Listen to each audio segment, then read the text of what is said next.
everybody! My name's Yuki Cookie and welcome back for more Far Beyond the World. Now, as we all remember from the last game, from the last episode I mean, that was only the first day! The first day and the first night! A lot has happened on the first day and the first night. We isekai to an anthropomorphic world in which in a village you are not allowed to speak English! Let alone be an outsider who knows English for odd freaking reason. So, let's see what's going to happen. So, here we go. Let's play Far Beyond the World. Imagine. This is a November 12 save, so great. Let me try to remember all of their voices. The following day greets me with warm glow of the rising sun. I still feel uneasy about the previous night, and although I have bonded with Ranok, I've bonded with him that he almost, seduced us, I think I might have stumbled upon something I'd be better off without. Something wrong transpired yesterday, but I don't know what. Did the wolf cross the line by sneaking up on me in the middle of the night? Yes! That's almost R-A-P-E. I shake my head in dismissal. It's not that. Yeah, it's not that. He saved us after all. The wolf is quirky, true, but nothing else than kind and caring. I throw off the blanket, receiving by the warm hues flooding the room, only to realize it is a really cold morning. What time is it? Gently, I check the wooden floor with my toe, and a jolt of cold shoots upwards to my body. The wooden floor can be cold? There is no other way around it. I simply hop off the bed with both feet immediately, stinging in comfort, but it doesn't last long. Oh, come on! Dear human, if it's really cold, why not, I don't know, use one of the sheets as your slippers. Kumbaga, you let the sheets fall on the ground, you step on it, you pull it up, and then you walk like this, so that your fleshy, skinny feet won't be able to touch the cold temperature of the wooden floor. Think about it. I am more concerned by the slight shivers caused by my naked skin. Pity that Ranok doesn't have any shirts, but at the same time, why would he? He is a wolf with fur covering him head to toe. It's not like he's wearing any pants and cape. Covering from head to toe, and then afterwards he's wearing a cape. I envy him the comfort of his coat. It's very warm and cozy and unfair. Memory of snuggling into his chest only empowers the sensation of chill creeping down my back, and I notice goosebumps appearing on my skin. Then that is now the reason why you have to cut his fur off and turn it into fur coats. Come on, do the Cruella de Vil method. Skin him alive! This leaves me in a rather peculiar situation. Where have I to fashion some form of toga out of my bed linen? Why not do that? Once I am satisfied with my handwork, I approach the window to look at the forest outside. The sun seeps through the treetops, splitting to a spectacular light show that I can't help but admire. I take in the fresh fragrance of the morning dew, almost identical to the smell I came to associate with Ranok. That's when I hear the wolfman stir in the next room. I swiftly approach the door separating our chambers, opening them without much warning. Ah! Holy! Ah! He's naked! He's naked! Grab it! It's only the second day and you're already naked! My eyes focus on the wolf who stretches out in a long yawn. Ah, all muscles tensing up as he arches upwards. Oh, good for him for having bonfire! Whereas we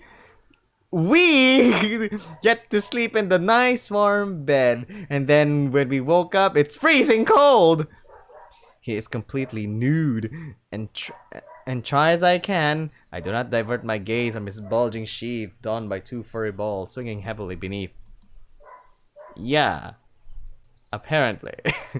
I'm so sorry. I yelp out as if I just dipped my fingers into boiling water. I hide my face inside my palms, trying to communicate clearly. It was just an accident. Ramiz! A wooden scrape. What? A wooden scrape fills the room as the wolf stumbles back onto the table, desperately trying to cover his crotch. Yeah, he's definitely covering. Yeah, you cover the crotch, but not the balls.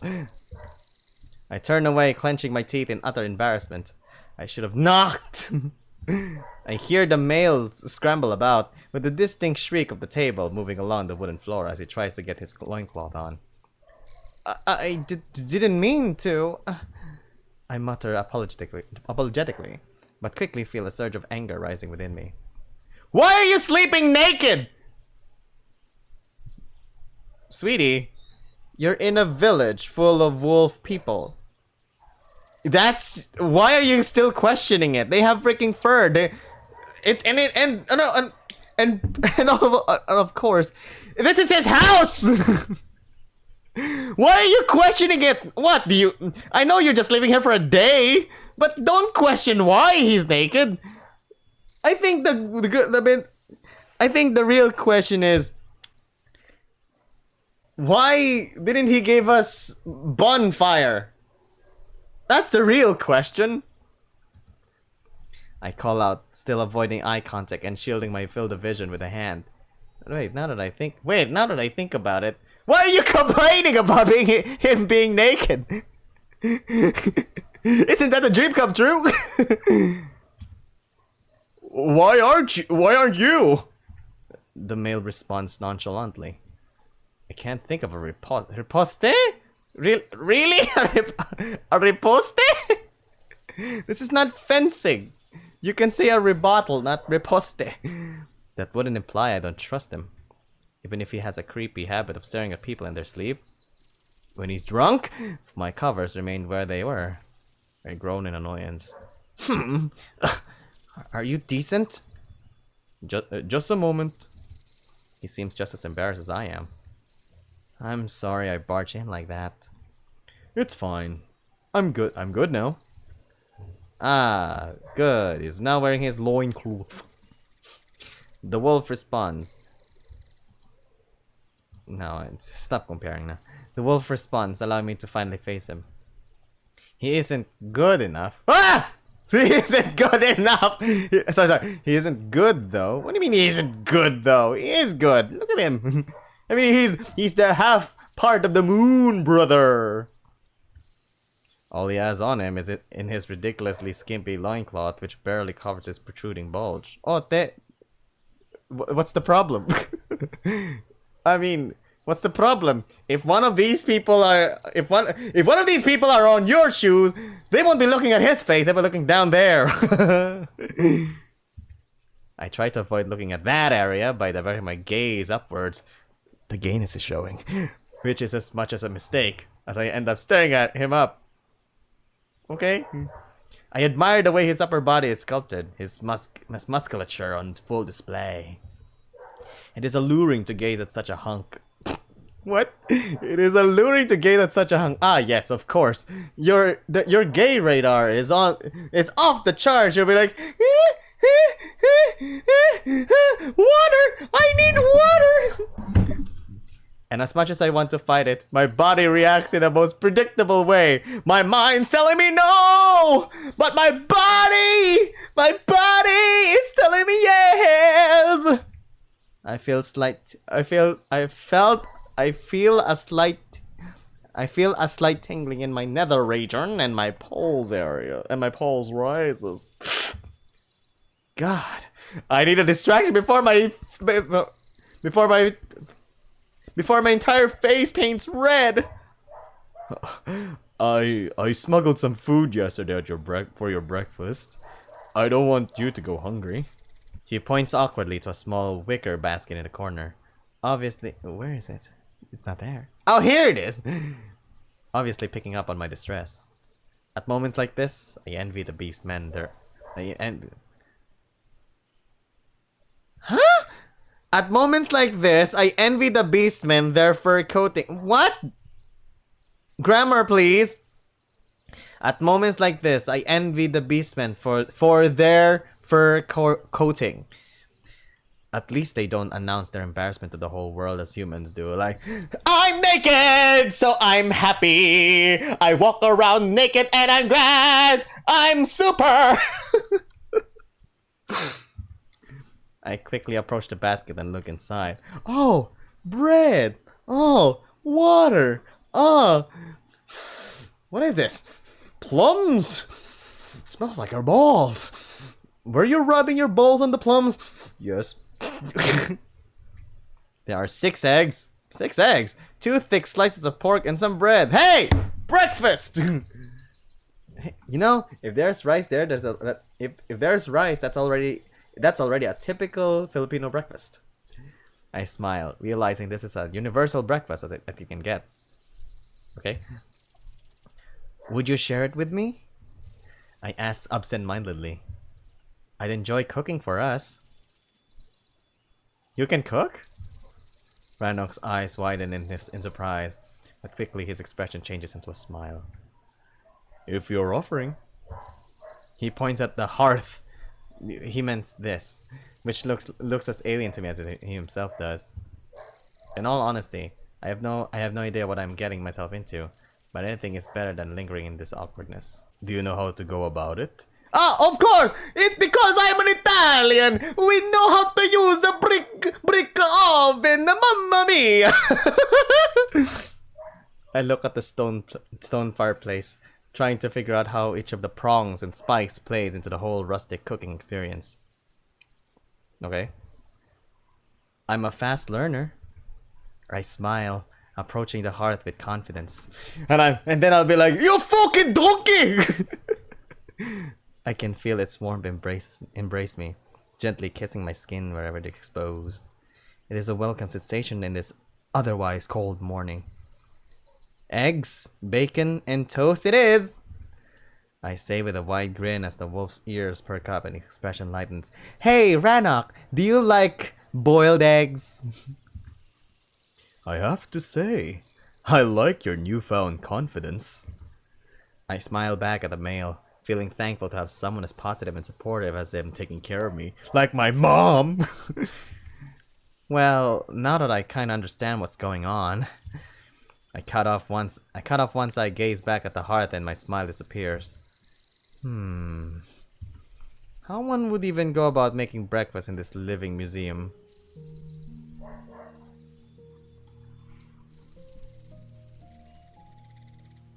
Before I get to ask, Rannoch approaches me with what looks like a flat iron plate on a long prong. Oh, wait, it's an iron skillet! It doesn't even have sides and looks like no pan I've ever seen. Not that I actually can remember. Again, my mind is playing tricks, making me aware of things I can't recollect. Pan or not, I can see one could easily make a proper fry up on it. I place my hands on the handle, nodding to Rannoch to let go. To my surprise, it is much heavier than I anticipated. Maybe it's a rock pan skillet. Cooking utensils shouldn't be this heavy. You're missing out, dude. Before I drop it to the floor, I feel the male's embrace, his form enveloping mine as he aids my hold from behind. I can feel his chest pressing against my back, as well as hear his breath just above my head. My heart skips a beat, and as his paws cover my hands, supporting the hold on the heavy pan. Easy now. He croons. Croons? Croons softly. What's croon? Croon is to hum or sing softly or in a sentimental manner, to soothe by singing softly. In Scotland, to make a continuous hollow moan, as cattle do when in pain. So in other words, singing.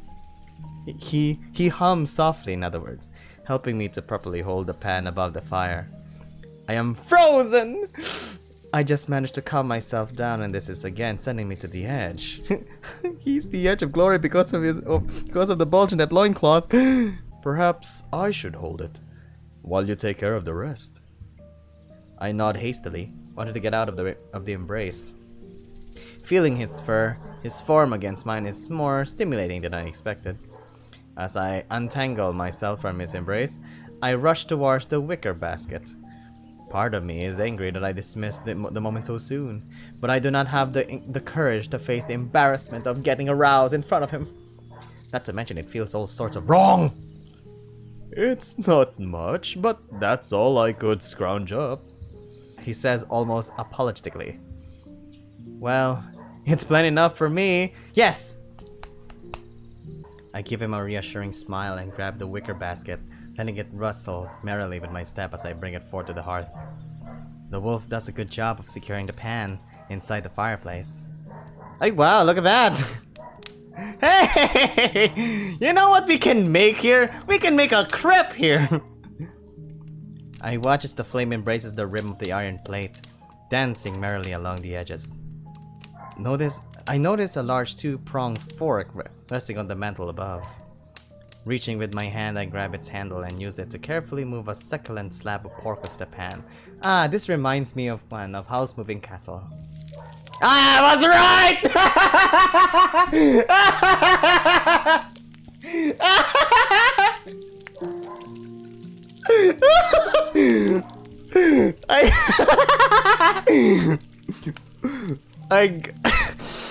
I guide the slice around the metal plate, allowing its fat to cover the whole thing nicely. The wolf watches intently, his ears perking up as I place another slice on the pan. Well, well, you know what you're doing. I guess. Told you have a good compass. Compass? I smile, giving him a happy side eye. Oh boy, it is House Moving Castle! I cracked the first egg on the stone wall of the hearth, carefully moving it over the pan. I could hear Ranong's tail sweep the floor like a broom. The wolf doesn't need much to get into a good mood. Once I spill the egg into the hot plate, I look around for a place to discard the shells. Throw it into the fire.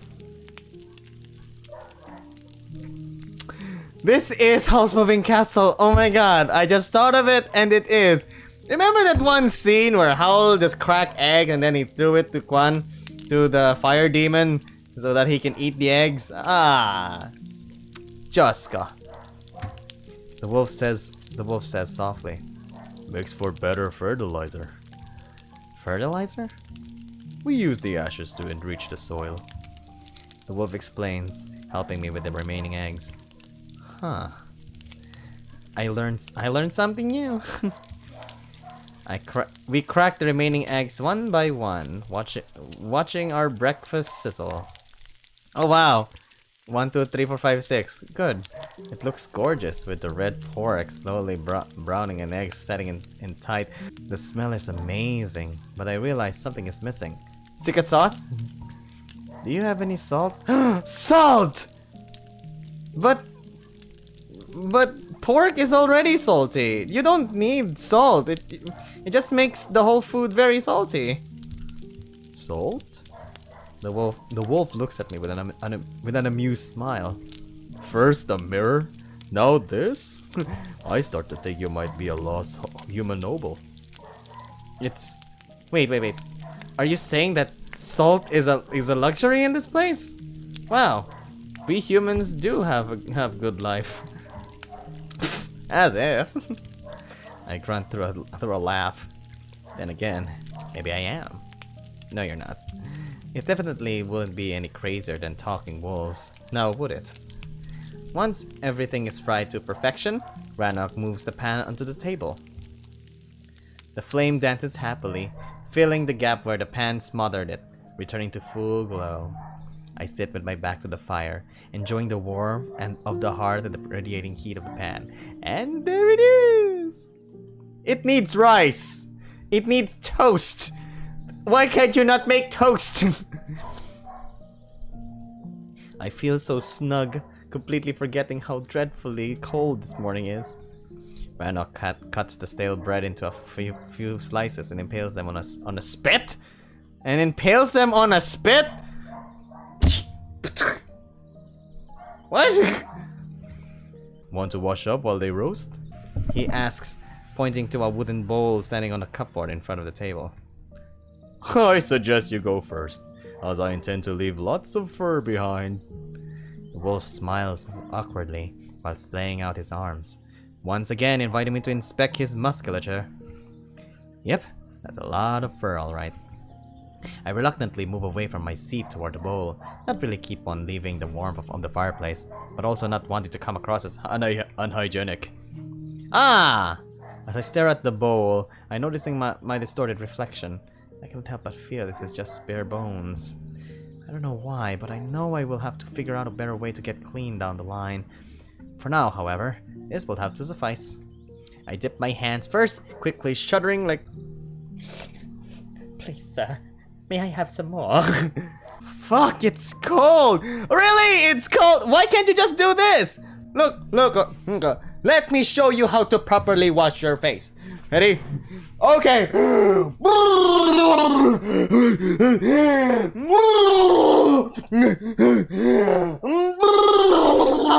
I yelp, causing the wolf to laugh. Cold is an understatement. The water is frigid. My hands feeling as if I am about to lose my fingers. Helps you wake up, doesn't it? The male laughs, looking back at the slowly browning bread. Well then, no other choice, is there? I scoop the water with my hands and quickly slush my face with it, drawing a raspy grass like... Damn, it's cold! I might as well be washing myself with a handful of needles. I repeat that... Dove for men. I repeat it a few times, then cleaning off my hands and arms as quickly as possible. Cover girl. The soap for all cover girls. My skin feels like it's on fire. I can see a small cloth resting next to the bowl, which I use to dry myself off. Safeguard, the fresh maker. What? Once I finish, I quickly rush towards the fireplace to get back into the warmth. What just did this fade in? It did. There's the toast. There's the is this an English breakfast? As I sit, Rannoch removes the last piece of toast from the spit. From the spit? When he notices my face, he snorts through a held-down laugh. Pink. What? Pink. Pink. Pink. Pink. He struggles to contain his amusement as I realize my skin flushed because of the exposure. The wolf goes to the cupboard to take his turn washing up. Sure, when you're when you're covered with fur, that water might not be that bad. But fuck! I shudder just at the memory of it. I watch with curiosity as he washes up, noticing that he isn't actually soaking the fur, but rather brushing it with a wetted paw. He rises his massive arms up, biceps fully tense. What, no CG? Allowing me to see a lush fluff underneath in his armpits, akin to what you would normally see in humans. Huh. So he has armpit hair? Is that what you're trying to say? Rannoch begins to wash his pits, and for a moment I feel slightly embarrassed that his bathroom routine is more diligent than mine. But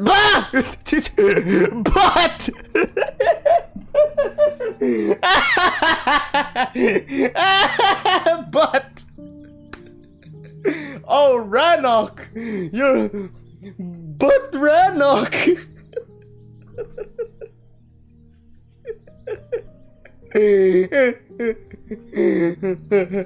Honk honk honk honk honk honk. That embarrassment changes to outright horror as I see him undo his underwear, cloth dropping to the floor with a soft flop and exposing his taut butt cheeks. He is being too diligent. Wait, what? He's showering inside the freaking living room? But that's unsanitary. I quickly drag the chair to the left, causing a loud wooden creak which draws Rannoch's attention like, hey, remember? Guest here. Don't turn around! I stop him before he can accidentally flash me again. Sorry. My gaze is drilled into the wall, separated kitchen from the bedroom, but I can still see him moving in my peripheral vision, dangling over the bowl, leaving no room for imagination as to what he's actually washing.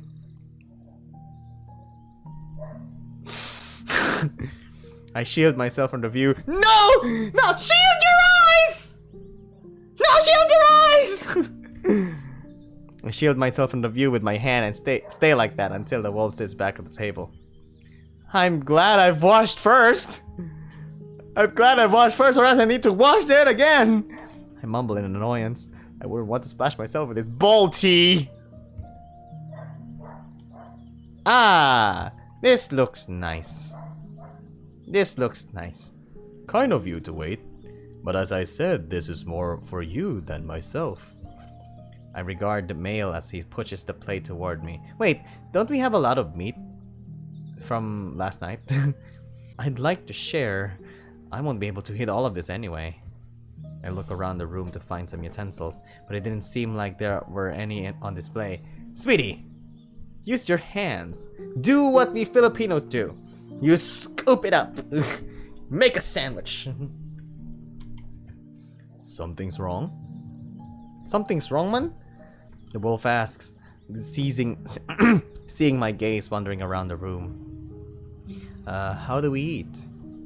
You have fingers. You have fingers, don't you? He chuckles, tucking one egg into his paw and shoveling it into his muzzle. Oh. Oh. Oh. It is Filipino. I grimace at the idea of having yolk dripping all over my hands and face. Sure, maybe he could swallow an egg whole with his massive jaw, but I would not be able to do that. Finger looking good. Then how about this, Romiz? Make a sandwich. Oh, or have your toast and put all the meat on top of it and all the contents on top of it, and then you eat. Oh, artea. I grimace at the idea of having yolk dripping all over my hands and face. Sure, maybe he can swallow an egg whole with a massive jaw, but I would not be able to do that. I grab a slice of toast and break off a piece, using it to dip into the what? That way I don't risk plattering it all over myself. Huh? I just coro miss. La-di-da. The wolf scoffs at my eating. Guess I was right about you being a noble after all. He winks, to which I only roll my eyes, enjoying the meal. The toast is amazing and pairs perfectly with the creamy yolk. It is definitely a familiar sensation, something I had to enjoy before. I pull off a little bit of pork. The sandwich, perfect! That's good! The sandwich between two pieces of toast, dipping into all into the eggs. Damn, this is quite good. It's almost as if I'm discovering flavors of foods anew.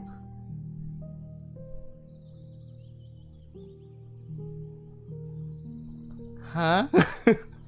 Huh? You never tried making a sandwich like that before? Huh?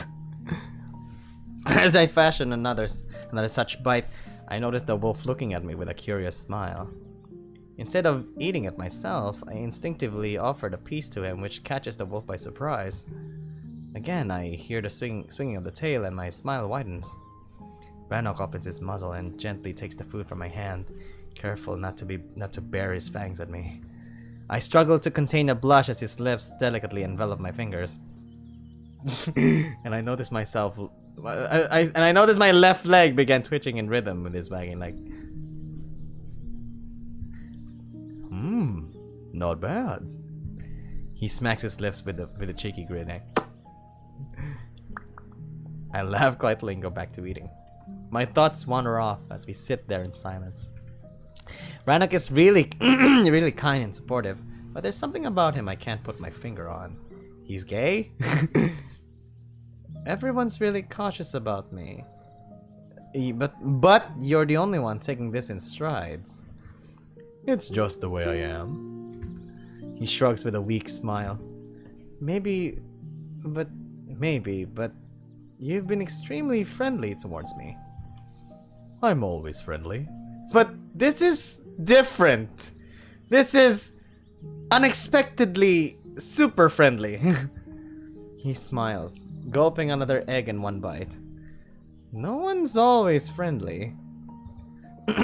I look at him with a knowing gaze.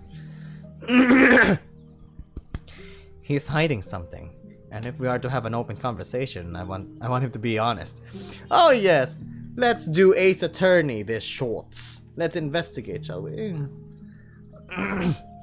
He looks to the side with a sigh, scratching his chin. Rannoch? I say pleadingly, but the wolf still avoids looking at me. But he's looking at us right now. No CG for that?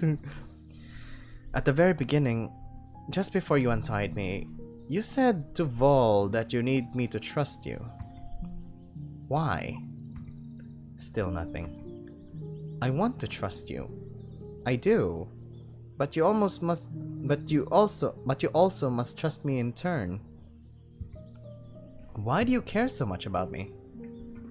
It's not just your coming of age ceremony, is it? There's something you're not telling me. Oh. Oh, now there's an there's an animation for this particular CG. Sige. Oh, you're more perceptive than I hoped. Not sorry to disappoint you in that regard. I'm a human after all. I mutter defiantly, ripping off another piece of toad like...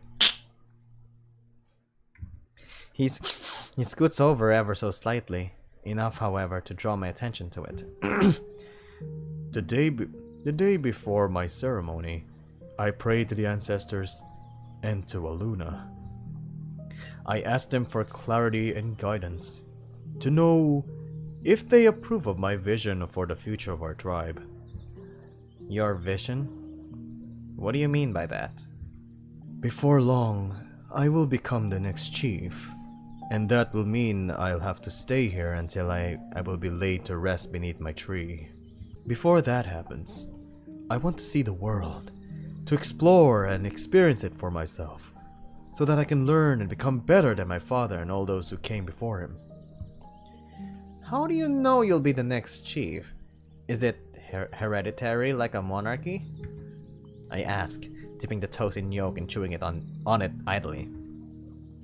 Not precisely. Technically, the chief is elected by the Howl. The Howl? It's the gathering of the prominent tribal leaders. They are called upon to make important decisions, like choosing a chief or advising him on hard issues. So they're like a parliament then? Kinda. He looks at me with slight amusement. You're quite well informed. Yeah, well, not about the things that actually matter. I mumble, picking out some bacon. If it's selective, though, how do you know you'll be the next chief? Because my father has made me his heir. In order for the Howl to choose someone else, there would have to be a challenger. He dons a wide, proudful smile. And I'm pretty much safe in that regard. There's no one who could seriously challenge me and hope to win. Except for Vol!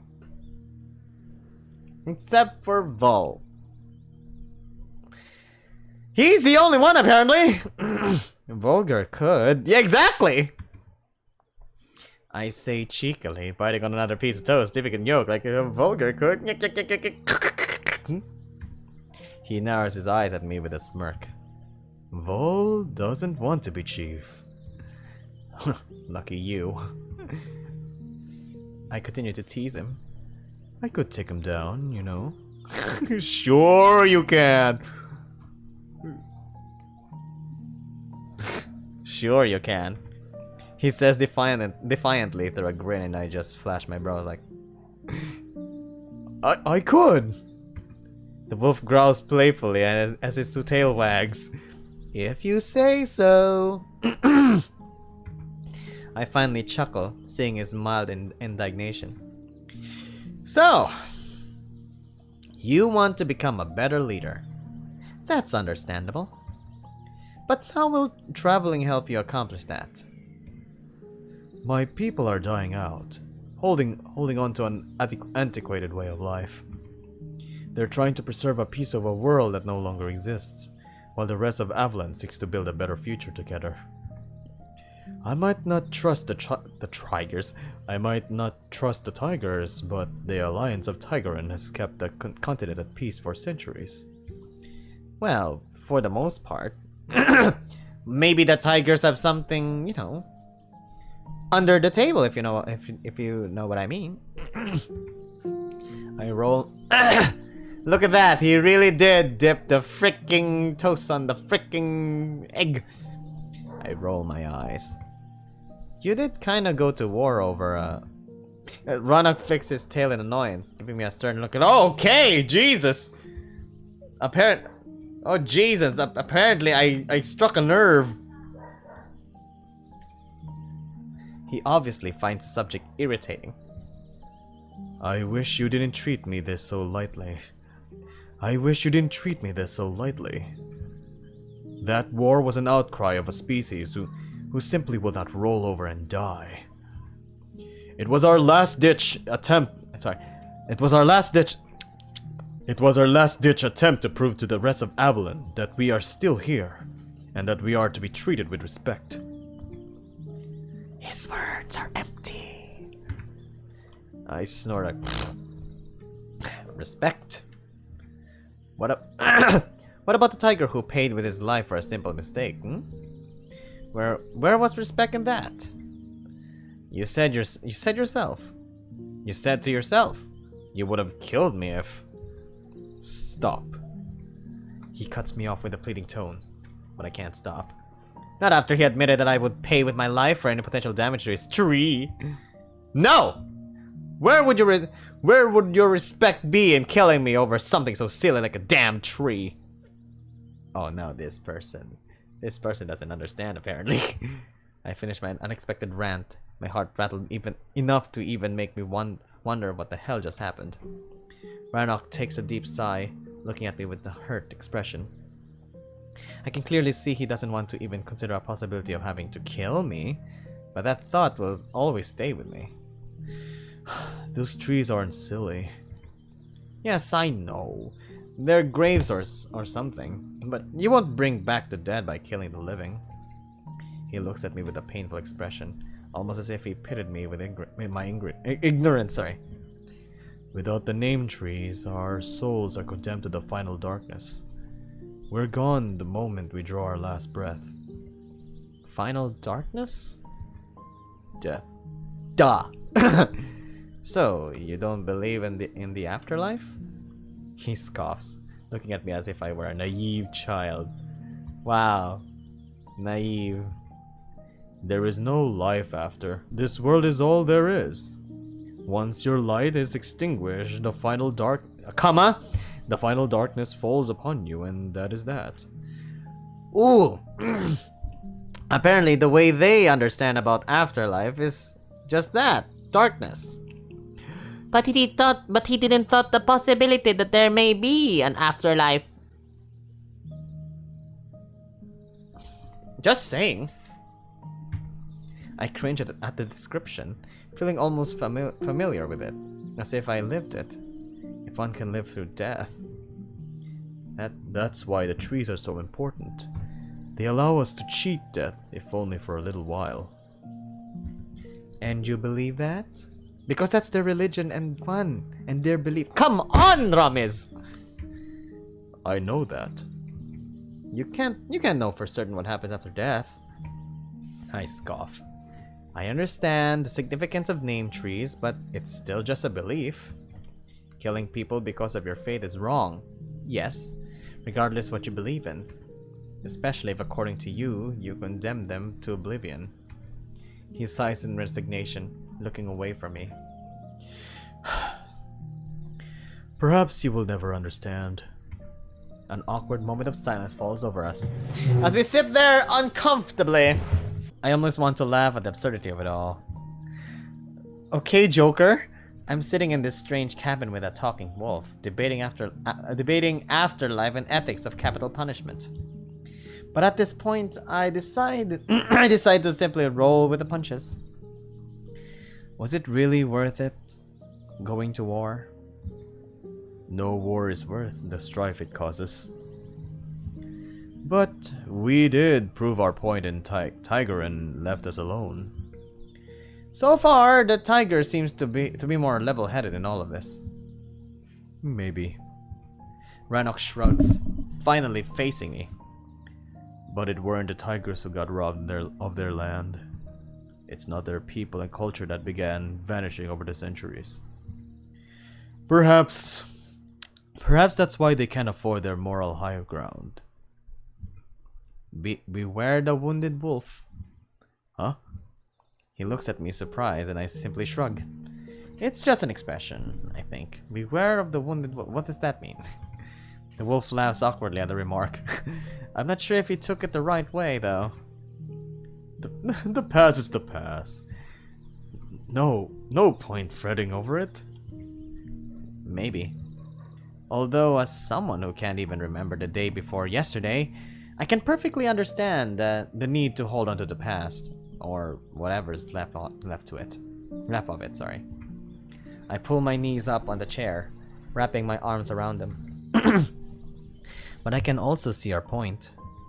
We cannot change the past, and it shouldn't define us. At the end of the day, I'm still here. For the most part. I don't know if my memory is all that important in the grand scheme of things. All I really wanted to know is to move forward. Keep moving forward! I don't want to be a kid lost in a cabin in the woods forever. Unless there's a slender man in the woods.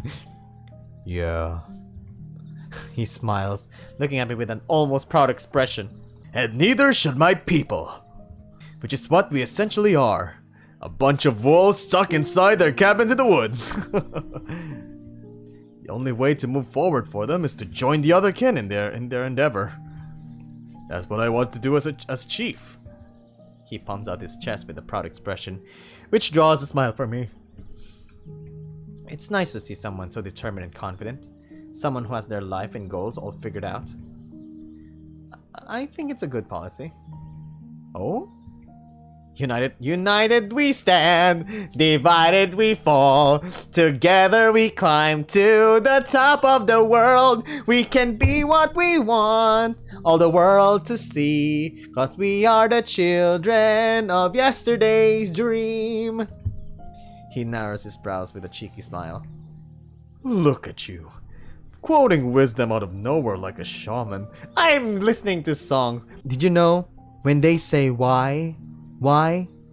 Just tell them that it's human nature. Why? 'Cause you do it this way. Or maybe you can tell them, Billie Jean is not your lover. She's just a girl, but who claims that I'm the one? But the kid is not my son. Or, the better yet, they told him, don't you ever come around here. The one has seen your face, you better disappear. The fire's in your eyes and the words are really clear, so beat it. Just beat it! I laugh. I have no idea where all of this come from. My mind is as blank as it was, but there are echoes of things coming to me at just the right moments. Perhaps I am one? I joke, throwing a laugh on the wolf. He bops me with his shoulder and a chuckle. Glad the tension between us dissipated. I'm not even sure what caused it in the first place. That anger I felt came out of nowhere. Anyway, in order to achieve all that, I actually need to see what's happening beyond our borders.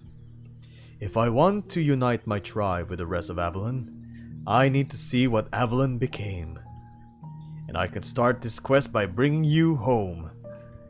I smile, seeing him so serious. I cannot help but ruin the moment. So, in a way, you simply see me as your ticket out of here? A ticket? What's a ticket? He blinks, and as the silence settles, it's clear he doesn't understand a word. Yes! Fuck. Do I?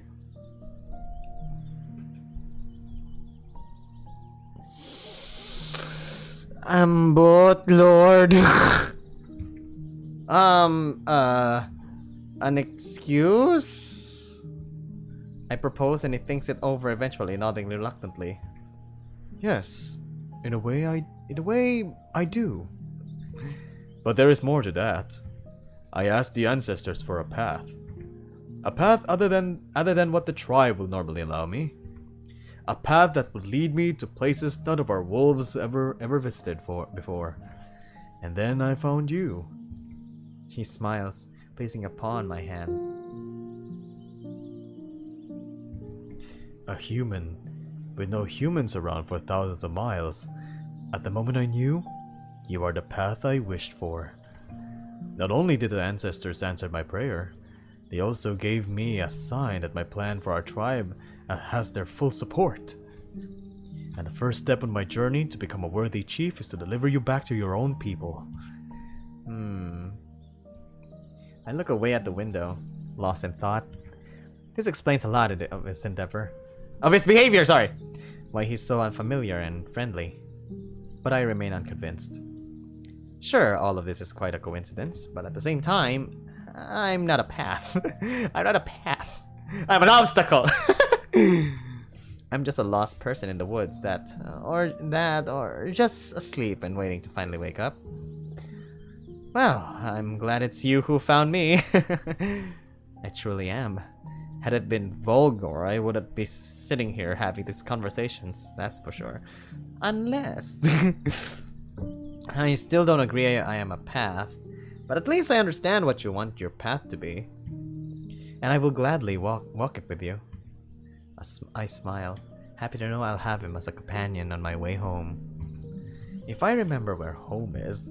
Yeah, if I remember where home is... You'll never go back! My heart sinks to my stomach as a feeling of utter defeat overtakes me. What is it? The wolf asked with concern, seeing my sudden mood swing. I'm just worried. He smiles at me, ruffling my hair. First, we need to get your memories back. In the meantime, just enjoy yourself. Granted. You're nice and all, but I can't enjoy myself when I feel as if I was born yesterday. I grumble, looking down at the food slightly resigned. Ah, finish it! There's only 2 left! Finish it! That's because you're not allowing yourself to. Stressing over this won't make it go away any faster. Yeah, to be honest, stressing over it just makes it more stressful. Instead of finding a solution to your problem, you're just creating more problems to your solution. His paw reaches up to my chin, lifting it up so that I meet his eyes. You lost your memory. Nothing can be done about that. And He grimaced in a playful way. I broke our laws by bringing you here. Can't change that either. Those things are beyond our control now, but we can control how we deal with them. From now on, things can only get clearer. Isn't it all exciting? He grins, voice full of confidence and pure thrill. I can hear his tail's wings widen, brushing every few moments against the chair. And just like that, the odd feeling of dread that held me down is simply vanished!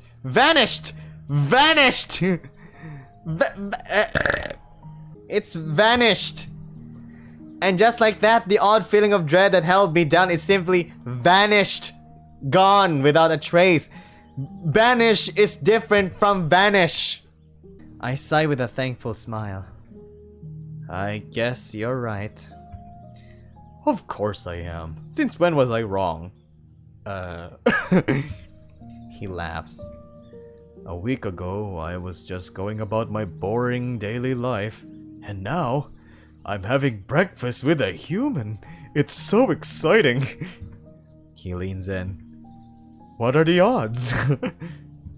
His teasing whisper draws a reluctant laugh from me. A week ago. What a concept. Just think about it. Just think about it. What does your compass tell you? What compass? I pause to really consult my inner feelings. Even though I don't remember my life, I know it was nowhere near as crazy as this.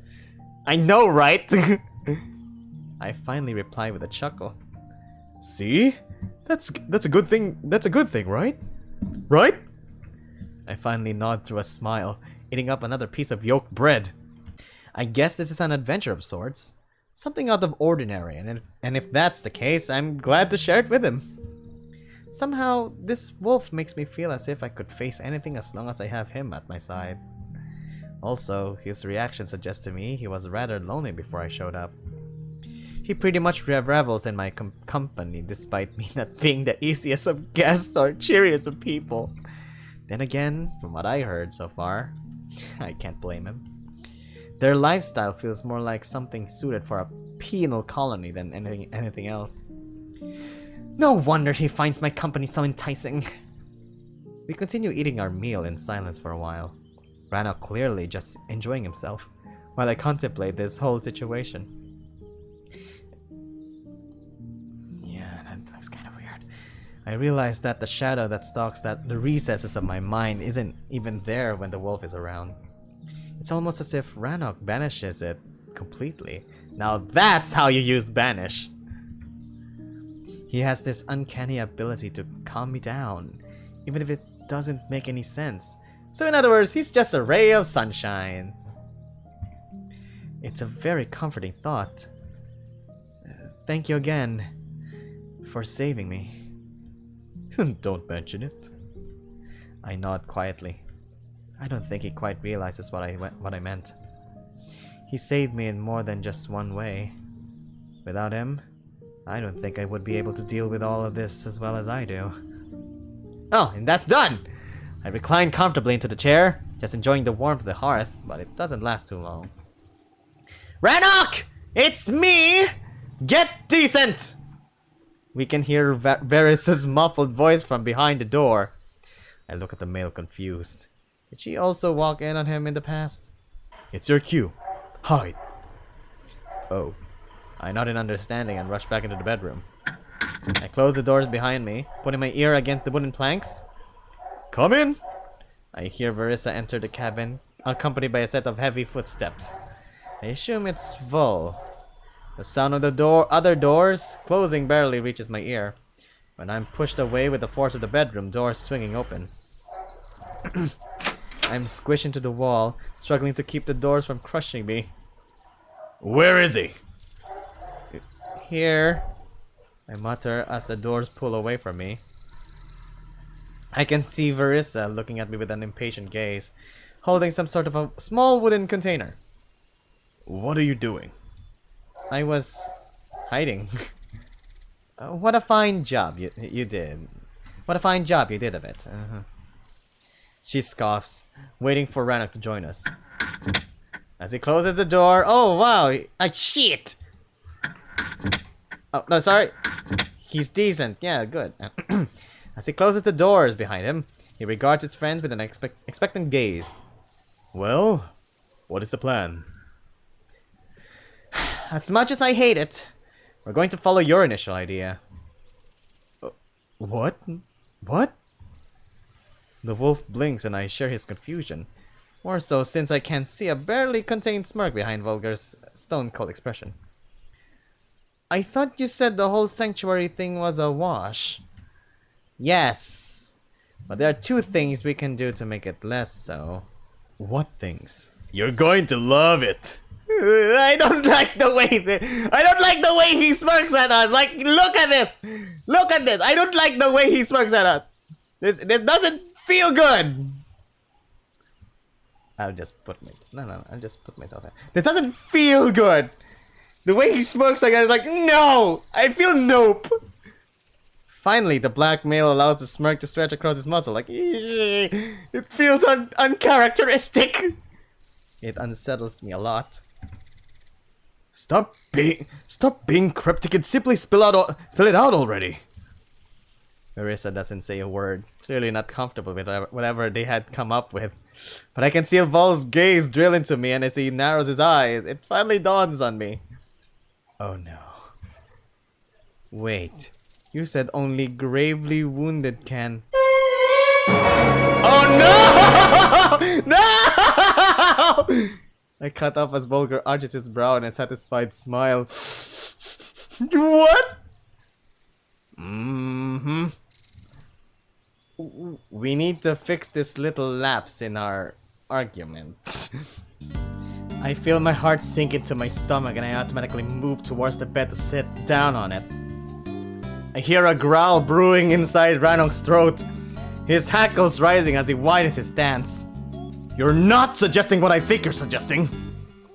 Spare me the theatrics. You asked for my help, and here it is. She looks at me with a calm, calculative gaze. I knew it was our only way forward yesterday. However, I first had to commune with the spirits to make sure I'm not making a mistake. And this is what you came up with? I jump as he spits out in anger, snarling at the other wolves.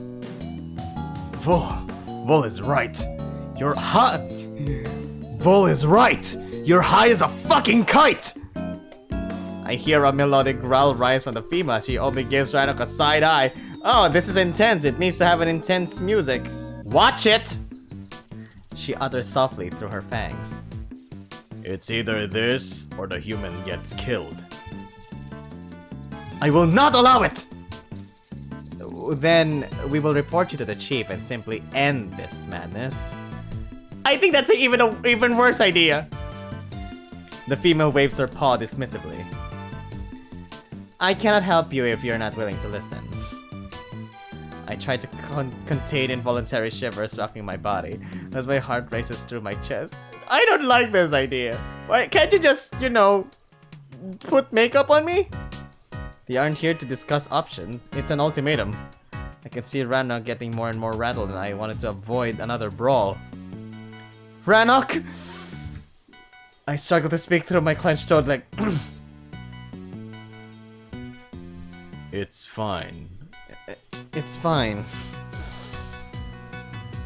Despite I don't like the idea, but let's continue na lang for the sake of the story. I try to reassure him, but the wolf doesn't pay me any mind. The fuck it is! Even he understands. Volgar nods to me. Since it's the human's life on the line, perhaps he should have the final say. The black male looks at me expectantly and I freeze. What do they want me to say? I don't mind getting hurt. Oh yeah, sure, kill me! My body is ready! Is that what you're trying to say? I struggle with responding, my lips trembling. Don't say a word. Ranok commands and I straighten up like a scolded child like... He is looking at the white female with anger. What was the point of you even communing with the spirits? He asked mockingly, as if doubting she even did it. Because we are about to lie in the face of our ancestors. Even if we hurt the human, to make him look wounded, it will be a lie, because he wasn't wounded when you brought him here. And what? They agreed? They told you that mutilating him is a great idea? He continues to snarl, and I can see that this whole concept doesn't sit well with him almost as much as it doesn't sit well with me. But at the end of the day, it's me who has to suffer, and if it's a choice between death and getting them in trouble, or following whatever scheme this female cooked up, I don't know. I'm so conflicted. It's not like, we could just bruise me up a bit or cover me with pig blood. Isn't freaking Volgar a freaking butcher? I mean, he's funny. He's always mutilating pigs or boars, whatever, and just has blood all over sometimes. The ancestors didn't say anything, which I simply take as a lack of their objection. Conveniently. Even now, Vol cannot help himself. His indifference and calm demeanor somehow helps me steel myself, and I stand there like... Okay. They all regard me with surprise. Ranok more so than the others. Let's do it. What? I can't believe I'm actually saying this! You're not serious. I am. I'm crazy! I look at him sternly. I appreciate his protectiveness, however, it doesn't help us here. If it's the only way, even though there may be other solutions to this, but...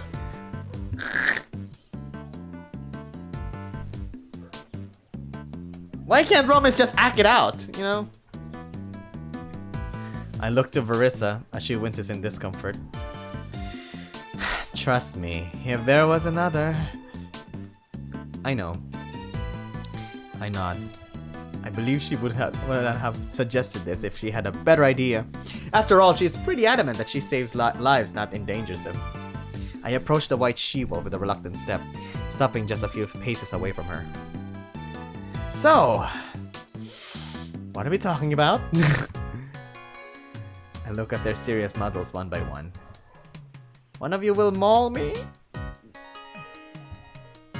Vulgar stifles a chuckle, looking at me with a half smirk. You like that, wouldn't you, Piglet? Oh my god! Stop it! You say this? No! Obviously not! And Verissa's like, oh my god! Shut up! Rannoch growls again, forcing me to place a hand on his rattle chest like it's okay. It's okay, it's okay. I can handle this.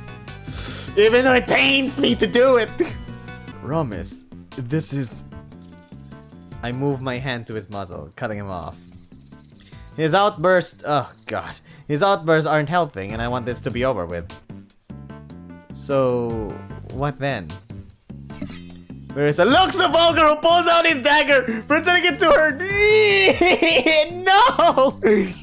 I grimace, seeing its sharp tip glistening into the sun like... Nope. You're going to stab me? I look to the she-wolf with a worried expression. I'm not.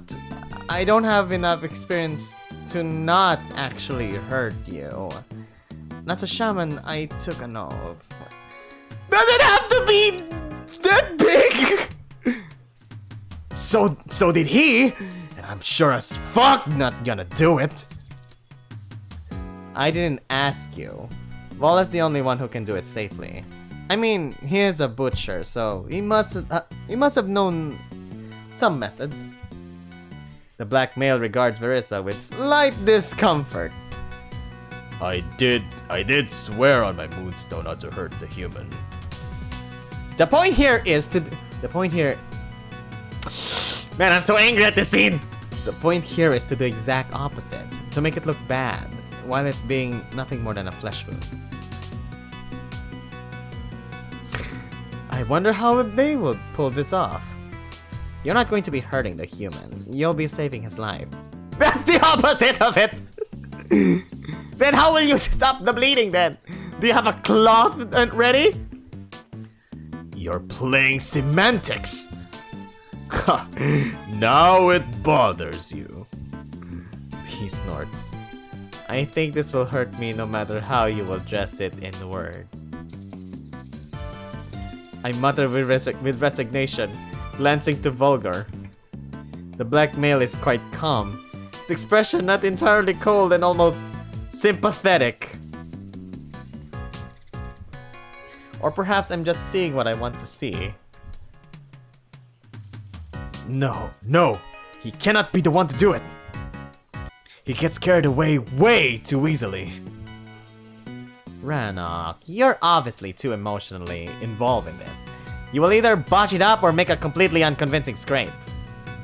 Vol is not only our best fighter, but he's also an experienced butcher. I blink, shuddering at the second epithet. See? I told you there's something between you and Vulgar, that there's a chance that you may lose to a fight. Maybe? And that's better how? Because I know where to push the blade without damaging any of your innards. No! No! No! The Grey Wolf protests, but the female locks her gaze with mine. I'd say it's only fair for the human to decide. Romiz, if you really agree to go through with this madness, at least let me do it. I look at Ran. Oh no, don't tell me this is a Kwan! Don't tell me this is a choice! I look at Ranok's desperate expression, worried about the choice I'm presented with. I know the Grey Wolf means well, and I inexplicably trust him with my life, but at the same time, I don't know if I could look at him the same way if he were to be the one to stab me. So far, he's the anchor that allows me to stay calm and grounded. I don't want to lose that safe haven I have with him. But then I look to Volgor, who simply raises his brow expectantly. Can I really trust this brute to not go overboard? Immediately, the image of his snarling snout flashed through my mind as he hangs above, squeezing the life out of me. I cringe. Ominous feel of dread filling my mind again. His blade will taste my flesh after all. Music! His blade will taste my flesh after all. The question is whose paw will guide it. Damn it all to hell! Ah! Bota. Sige, fine. Okay, I have a little bit of a cheating habit.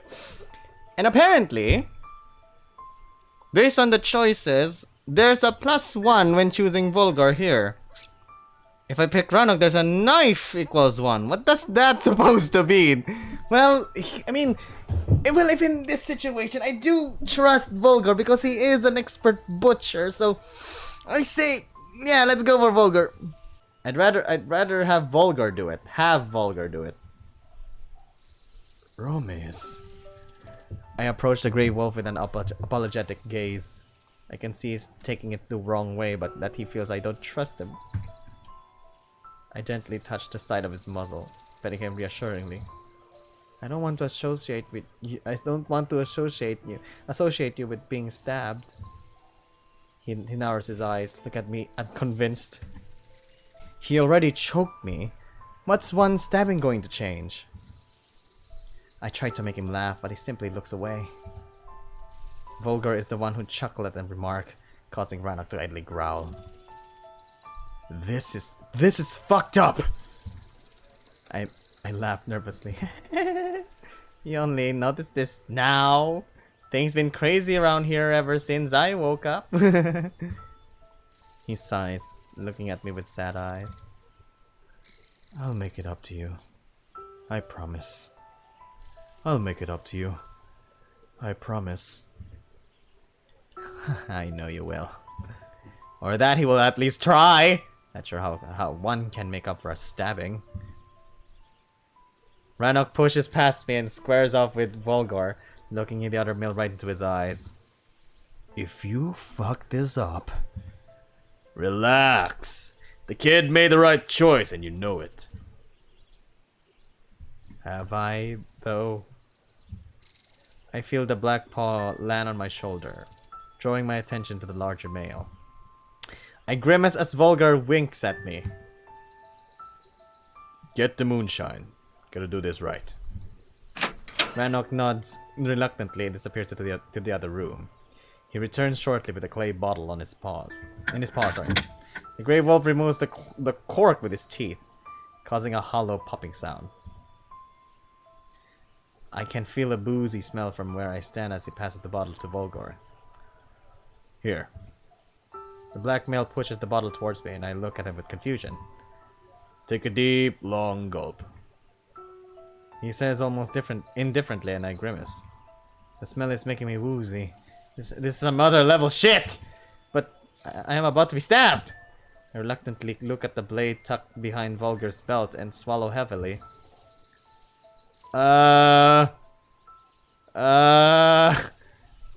Sure. I mean, if he got it for you. The way you three act this out is like, okay, we have no choice. And Ranok's like, okay. What's the freaking moon? What's a freaking moonshine? Is that booze? Sige, let's take a sip of what that is. Take a gulp. I sigh and quickly push the bottle to my lips. Pour it straight to the back of the throat. Don't even try to taste it. What the? Why? He gives the advice just before I tilt my head back. I try to let the liquid wash over my mouth, but the burning sensation hits me within just a second. Is it hard liquor?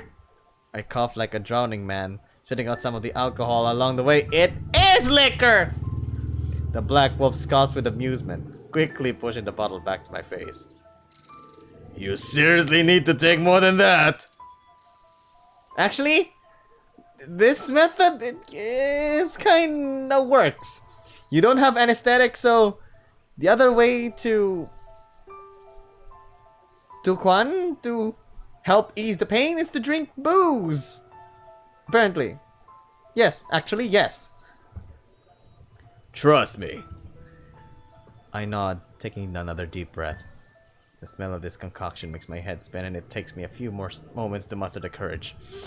I try again to swallow as much of the burning substance as I can. I manage to take 2 long gulps before my stomach threatens to evacuate its contents.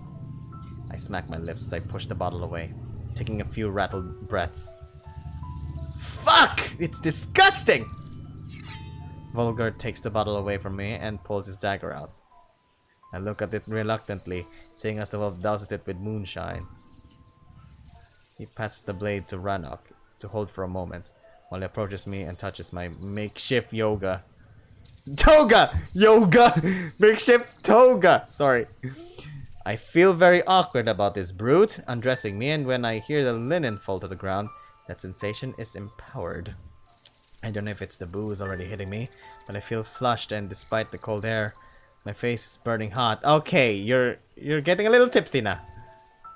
Vol simply picks up a corner of my linen and soaks it with alcohol, gently rubbing and cleaning my left side with a damp cloth. Okay. This is where he means to stab me. On the arm?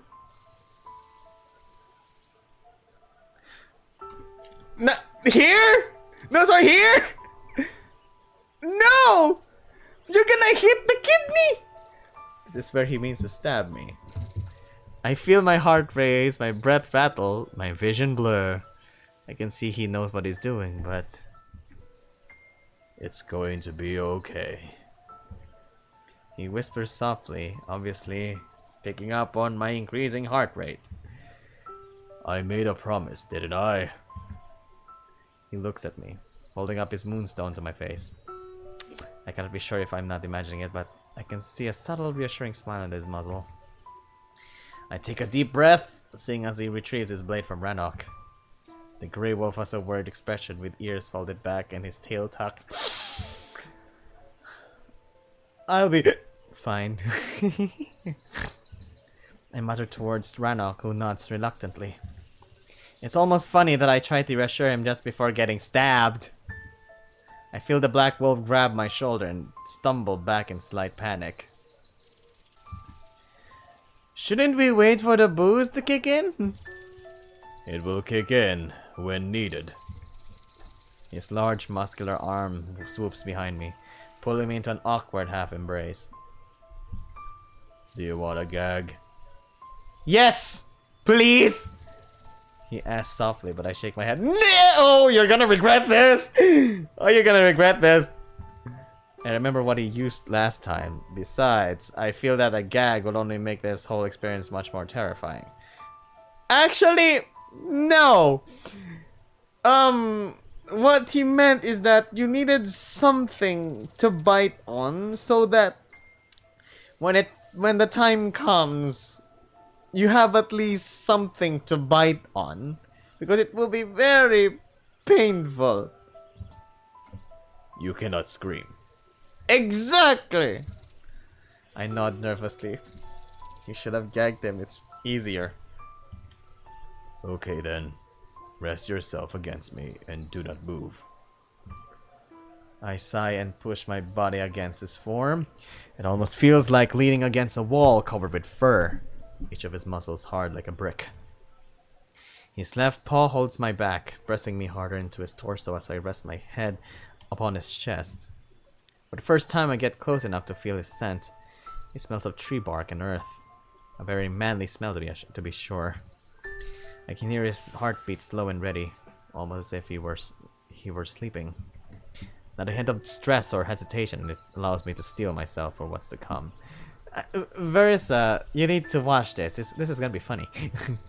I shudder as the tip of the blade gently pricks my left side just above the hip. Ah! That's where the kidney is. As Volgor aligns his dagger with my body. It's okay. Don't look at it. But I can feel it! He says, drawing my gaze upwards to his muzzle. That's it. Look at me. My eyes swell as I gaze into his blood. Red arises. The time seems to stop as I hear my breath echo, almost as if everything came to a halt. Ah!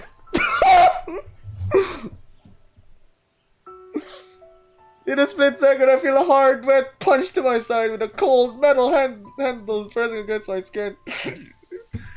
I gasp, not even registering much pain at first. It only stings, and I hold my breath in disbelief. Seeing that he deflated the vein to my flesh up to the hilt, like, why? Shh. I close my eyes, causing the tears to flow freely. I can feel him push me hard into his body as I begin to shiver. Then the gasps turn into screams as he pulls the blade out of my body. Okay, I remembered something. I remembered watching in Ace Attorney that the most blood is actually when pulling out and not going in. Basically, what happens is that the blade counts as a plug, kumbaga, once it enters your body. But once you take it out, that's where the blood gushes out. Kumbaga, you're pulling the veins like that so that it will, you know. My legs go soft and I fully rest on Vulgar's embrace. I hear the knife clang to the floor as the black wolf prevents me from falling. He covers my mouth with his paw while another set reaches out to me from behind. Shh! Romis! Romis! It is pain like I have never felt before, radiating from the wound and shifting rapidly between sharp, painful twinges and dull hammer-like pounding. Bulgur shushes me while I try to contain my wailing.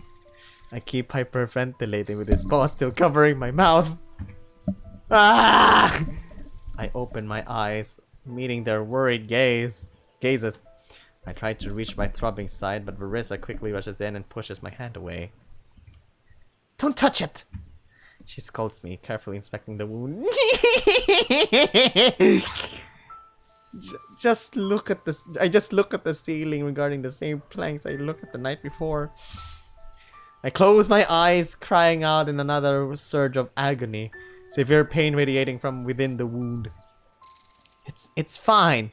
It's deep, but almost no bleeding. Pushed it between the skin and muscle. Right. Get him into the bed. I always thought people pass out when something like this happens, but no matter how distressed I am or how much pain I'm in, I cannot faint. Because the reason why people faint, it's because of blood. There is no blood on the head, hence why you may faint. But there is still blood on your head, and you have no internal bleeding, and no external bleeding, and that means it's still okay. I guess. My mind is clear and sharp, although everything seems to happen in slow motion. I feel as if I levitate, drifting lifelessly across the room.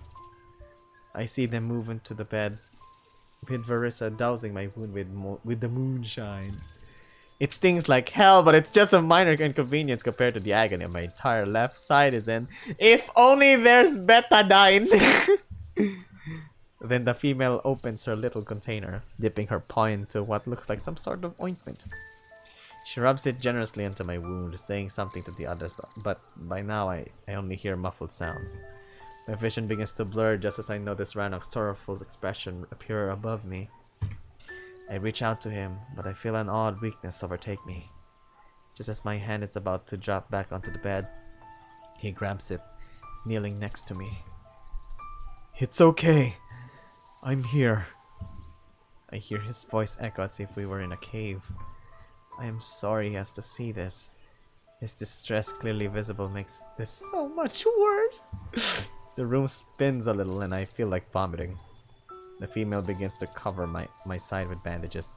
However, my head gets increasingly heavy. I think the booze begin to hit me, and the pain, although still great, begins to dull out. My eyes are hot and dry, and I need to close them just for a moment to give them rest.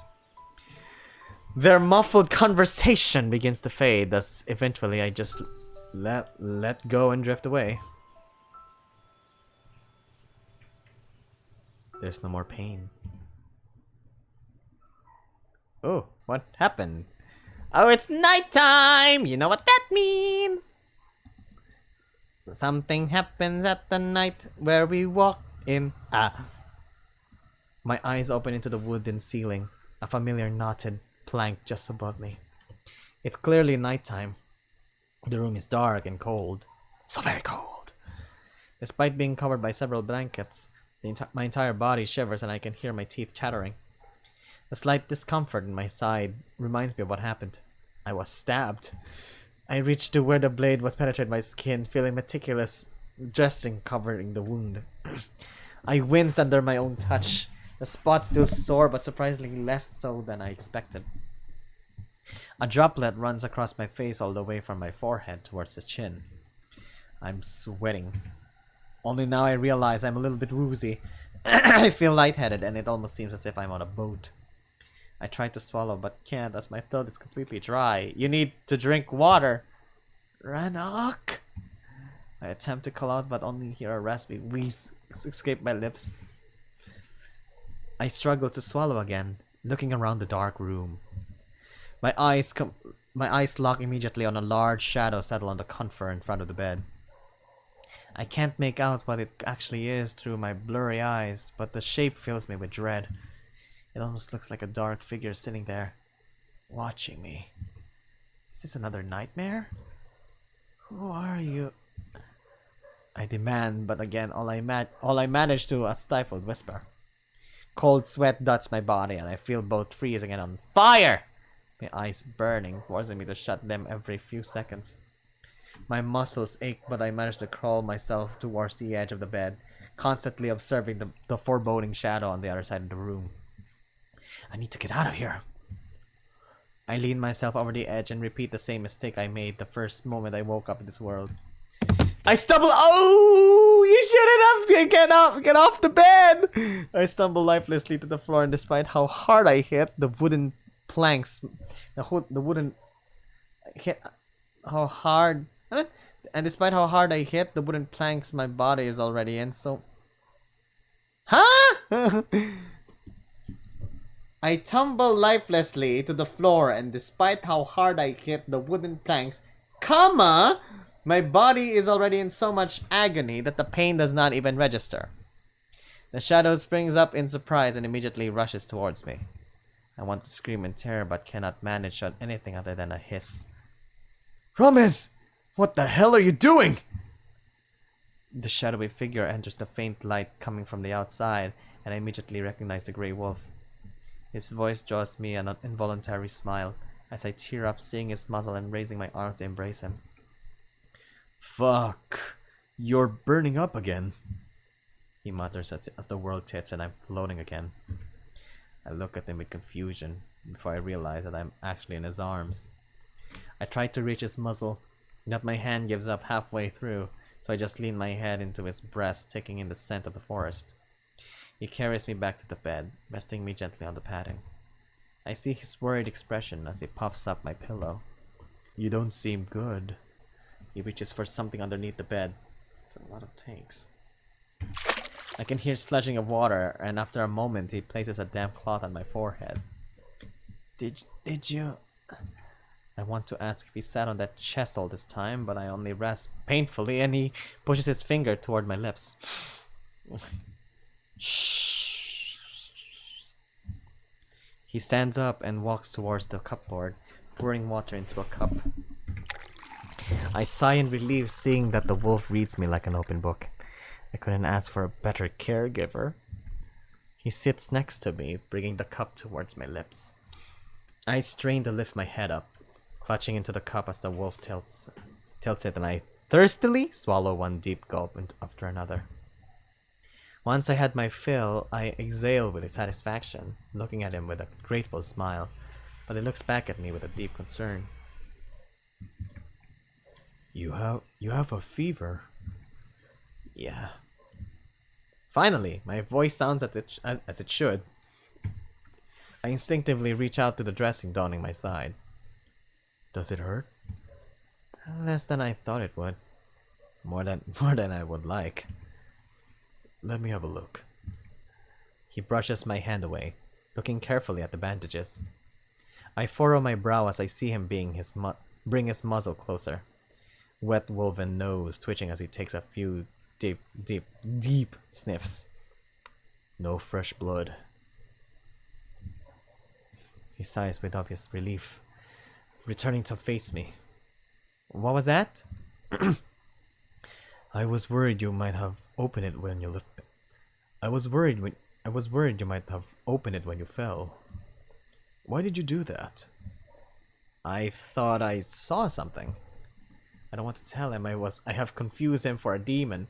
Not when it is obvious he was sitting there keeping vigil over me. I have implied being terrified of him way too many times that it's fair towards the male. I can see a wooden bowl on the floor, filled with water and a soaked cloth. He was cooling me down throughout the day. You're such a good wolf, I say absent-mindedly, causing him to smile. His tail is swooshing against the bed, and I'm glad I managed to make him feel good about himself. I feel my mind clearing up a little from the delirium. However, it makes me only more aware how burning up I am. What time is it? Rannoch looks towards the window, going silent for a moment, clearly seeking something in the night sky outside. I'd say past midnight. Was I out all this time? For the most part, yes. For the most part, yes. What do you mean? You did mumble from time to time. What did I say? He pauses, looking at me slightly troubled. I couldn't understand. It was in a different language. Huh? Sounded like nothing I've ever heard. I tried to think if I had dreamt about anything, but my mind is empty. If he is Japanese! Oh. If he is Japanese, then... You know. There's nothing there for me to remember, aside from this ever-present feeling of dread in the recesses of my consciousness. Random shiver rocks my body and my teeth clatter loudly. I'm really cold. I brought all I have. He points apologetically to the thick bundle of blankets covering me, which I immediately recognize as the ones he used to sleep on in the other room. I have an idea! Why won't you just, I don't know, lie down with Romis? That's a good idea, right? Those are from your bedding, I say troubled. And your cloak. I touch the green cape sandwiched between two other blankets. It's fine. You need them more than I do. You were sleeping on the chest. It's more comfortable than the floor, that's for sure. He grins and I can't help but feel bad. I gaze at the oversized bed around me. In truth, I look more like a doll in it rather than an actual person. My eyes venture back to the wolf. I don't want him to sleep on the floor or the chest. Then let him sleep with you. It's a chance! He's already done so much for me. It doesn't feel right. But this is the only bed, and I feel even without his fever, Rannoch will object to me sleeping elsewhere unless. I almost dismissed the thought before I realized it actually makes sense. It would solve both our problems. I'd be warmer and he wouldn't be sleeping rough. I just need to try not to think about how awkward that what I'm about to ask of him is. I muster up my courage. Would you sleep with me? I stumble on the words, realizing how they came across. Thankfully, Rannoch only responds with an amused, huh? The bed is large enough for the both of us, and I would be much, much warmer. Because my gayness will make me warm tonight! Despite the fever burning me up, I can feel the hot flush on my face. You sure about this? He asked, lowering his head to look his gaze with mine. I mean, only if you wouldn't mind. Normally I would refuse, he says almost indifferently, which causes my heart to sink. I might have miscalculated. On the count of you being sweaty and all. But then again, he bites his lip teasingly, perking one fang out. He's messing with me again. We wouldn't want you getting more ill now, would we? What? I blink in confusion, to which he only smirks. Or is it just an excuse to get to bed with me? I blink again, absolutely thrown off by his tease. You dick! I was stabbed! I poke his shoulder jokingly like... You mother effer! You... Well, you seem to be feeling better. Okay, forget that I asked then! I huff and faint. I know, he's like... Hey now! His expression is still slightly mocking, but I can see his ears lower in indifference. Like, he was like, oh, but I want it! I was only joking. Well, I wasn't. Now you can sleep on the floor for all I care. I scoff teasingly and look away like. Rannoch tries to lean onto my field of vision, but I only turn further away, causing him to eventually click his tongue at me. I guess that's only fair. He's the. What the hell? He stands up and sprays himself lazily on the wooden panels in front of me like, what? I cannot help but laugh at his antics and roll my eyes like, you're so annoying. He doesn't move, laying flat on the floor and ignoring me. Eventually, I pat the bed with my hand. His ears twitch at the sound and he finally looks back at me. Does that mean I can get my bed back? He teasingly emphasizes his ownership, which makes me chuckle even more. Yes. I concede through a sight.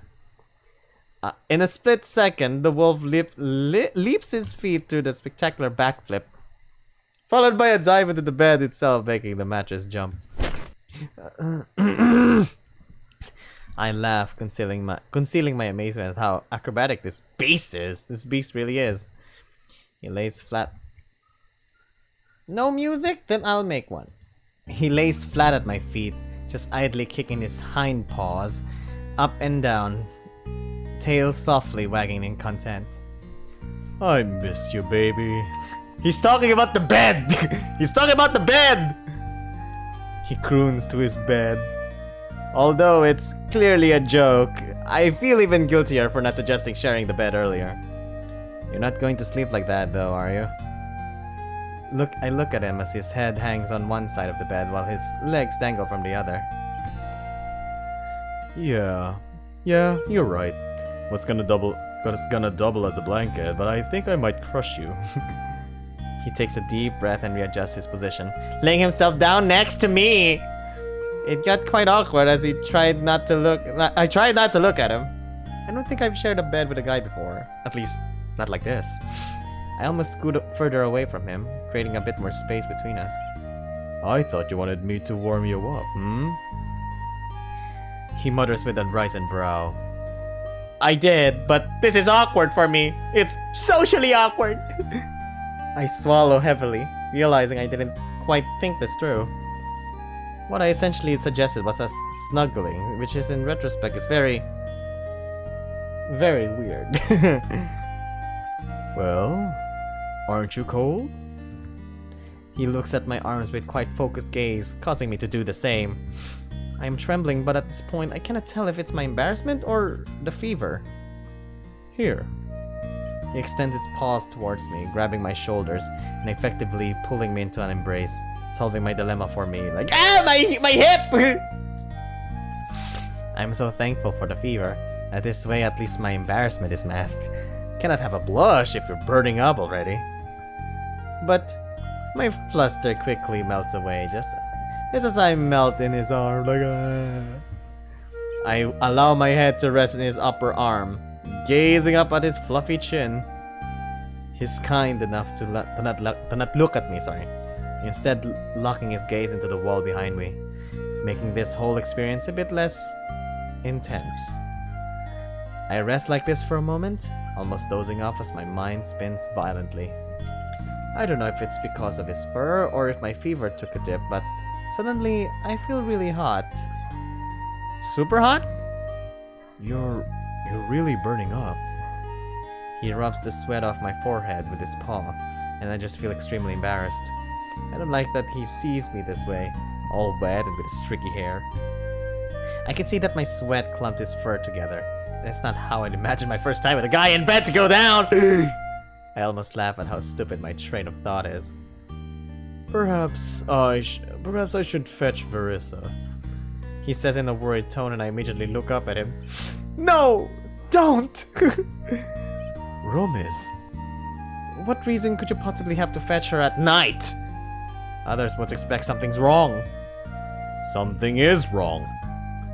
He almost growls at me, but quickly cools himself down. I'm worried about you.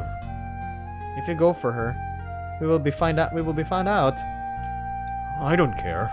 Yes, I do. I care. I don't want to die. He interrupts me with that stern gaze. You shouldn't have been stabbed in the first place. If we're found out, all this will have been for nothing. This doesn't feel right, Romis. It's okay. I reach up to his muzzle, petting his cheek fluff. He closes his eyes, resting his snout freely into my palm. It's not like I've done this before, but I feel like this happened before. This is a pretty correct body reaction to being stabbed. I say jokingly, trying to put him at ease. He still doesn't open his eyes, clearly avoiding looking at me. I'm tougher than you think. That's a lie. I try to reassure him, to which a very faint pleading whine escapes his muzzle. Quite characteristic for a canine, like, You're such a dog. I smile in amusement, causing him to look at me with confusion. What's that supposed to mean? He sounds almost offended. Nothing. I shake my head, and I giggle. Despite the fever rocking my entire body, I feel quite wonderful just being this close to him. At first it seemed odd and almost wrong to get so intimate with what is pretty much a beast man, but now that I'm resting in his gentle embrace, nothing could feel more right. I snuggle myself closer, almost burrowing my nose into his chest fluff. Comfortable? Mm-hmm. I croon, just taking in his scent. It almost feels like I'm laying in a meadow with Rannoch's breath, imitating a warm breeze. I'm so comfortable that I don't even notice the rare tremors going through my body every now and then. You're still shivering, he says sleepily as he tries to steady me with his other paw. It's fine. I respond, just enjoying his warm hold. I'm perfect! Ah yeah, I'm perfect! I'm perfect, I'm beautiful, I look like Linda Evangelista, I'm dead! I I adjust my head on his muscle. Never would have I guessed that a bicep could make for such a comfy pillow. It gives it gives great support when it's still being soft enough. Not to mention the fur, which just makes it all this much cozier. I don't know how long we'll lay like this. Time ceases to matter as I simply enjoy the moment until I feel something blunt pressing against my stomach. Just below the navel. I think I know what you're talking about. I pull my head away from his chest, looking down at the visibly expanding balls between his legs, like... Despite the pants, I could clearly see the outline of his wolf hood, like... and he's like... this feels nice. Oh my god, it's actually expanding. I mutter, looking at his muzzle with conflicting expression, but he seems fast asleep, like... I can swear I see his eyes move beneath the eyelids with his soft snoring sounds, almost as if he's faking it. I decide not to press the issue.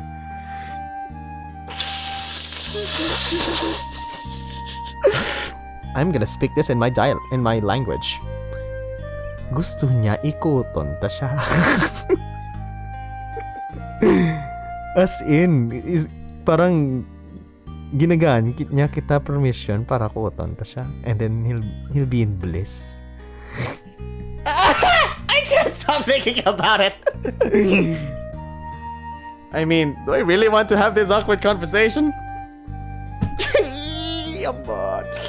He's having this opportunity. Perhaps he just can't help it, like a sort of night version of the morning wood.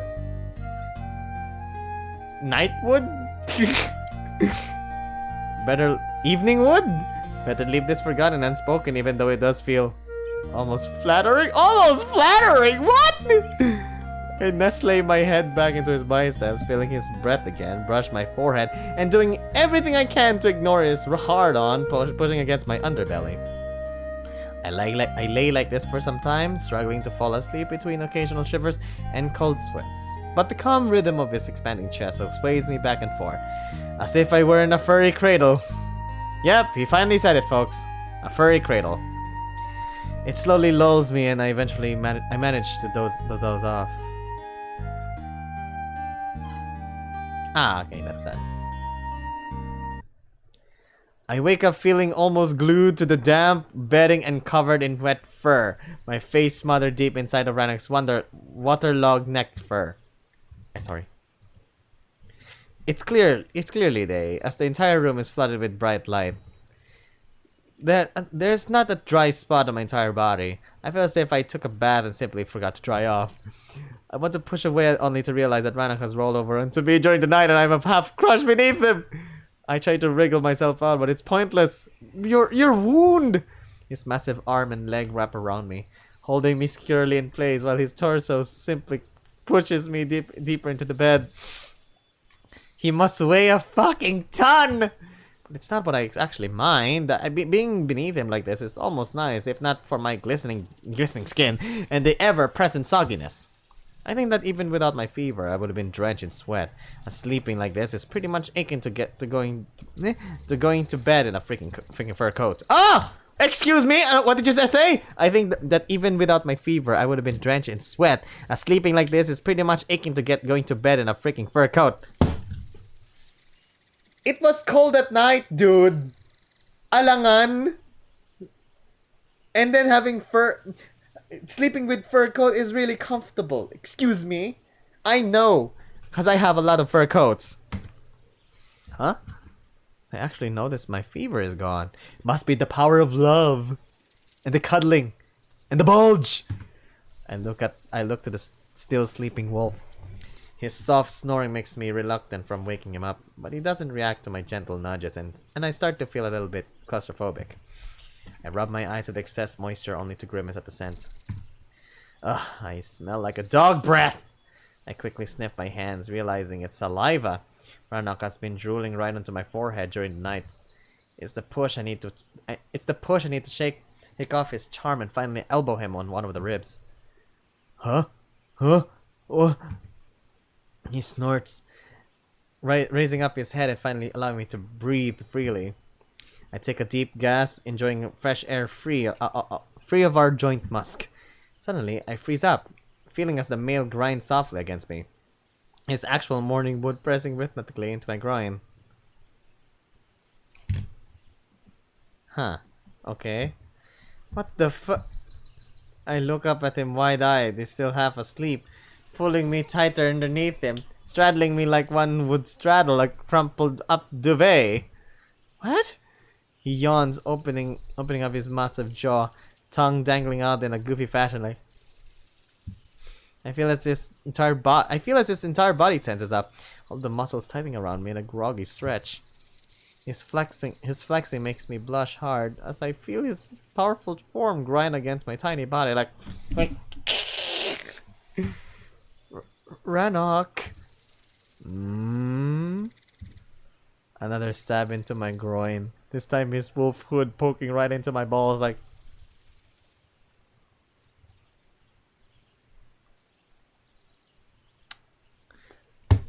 what? Rannoch! Huh? He pushes up with his paws. Oh, he's dreaming about it. He's dreaming him and the human doing it. He pushes up with his paws, looking down at me flanked between them. Ramis! He blinks, allowing himself one final absent-minded thrust, causing me to quit in complete humiliation. The wolf jumps off the bed, stumbling onto the floor and landing on his rump with a loud thud. I'm sorry! I'm so sorry! He helps, quickly covering a clear erection with his paws. I don't even move, feeling as if I was trying to avoid a T-Rex. If I don't move, maybe it'll just go away. Fuck, I don't want to talk about this. I don't want to even acknowledge this. Oh no. Only now I registered the tingling in my groin and how tight my loincloth got.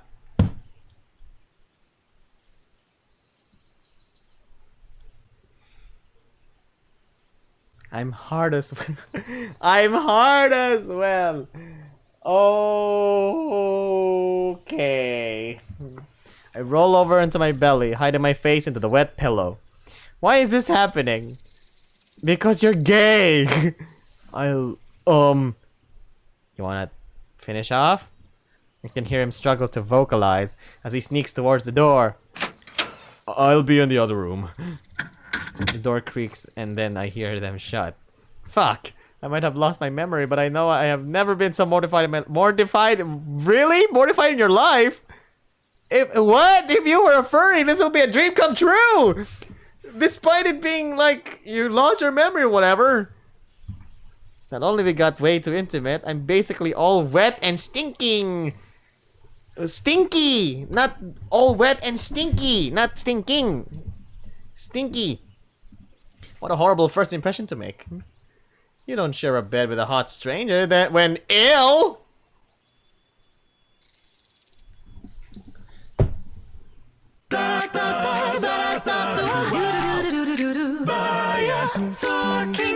If you didn't do that, you'll freeze to death. You'll freeze on that night. I know you don't share a bed with a hot stranger when ill. You suggested it. What the hell? He suggested. Oh motherfucker, goddamn bullshit, holy shit, oh holy shit, bullshit, goddamn motherfucker, oh fucking bastard, goddamn fucking shit, son of a motherfucking bitch, oh shit. My god, this main character is not a bit self-aware sometimes. He's often not self-aware. Why? Is that a thing? You don't share a bed with a hot stranger when ill. Who suggested it? Di ba ikaw? Bota? Wait, hot? Oh my god, my gayness is showing. What the f am I even thinking? He's hot? What is wrong with me? Step into your gayness. Accept it. You know it to be true. I slam my head repeatedly into the pillow, causing wet slapping sounds, which immediately makes me cringe. That's not what it sounds like! There's a screech of wood accompanied by clatter of falling objects coming from the next room.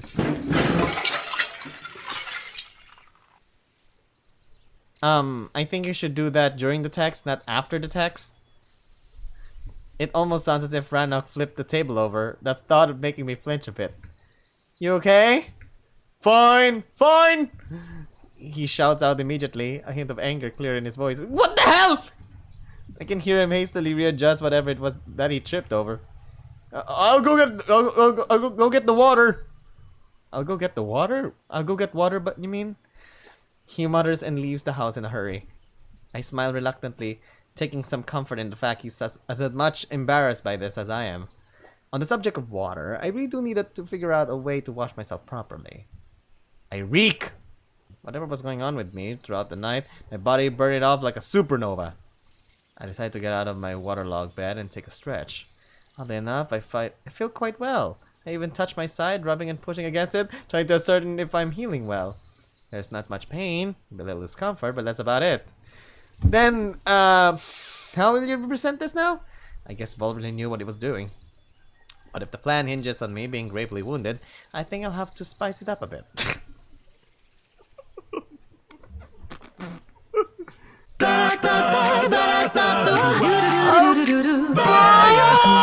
Fucking bullshit. That's what I was suggesting! Fucking bullshit. Why can't you acting out the line? Fucking bullshit. Fucking bullshit. Goddamn bullshit. Son of a bitch. What the hell? Oh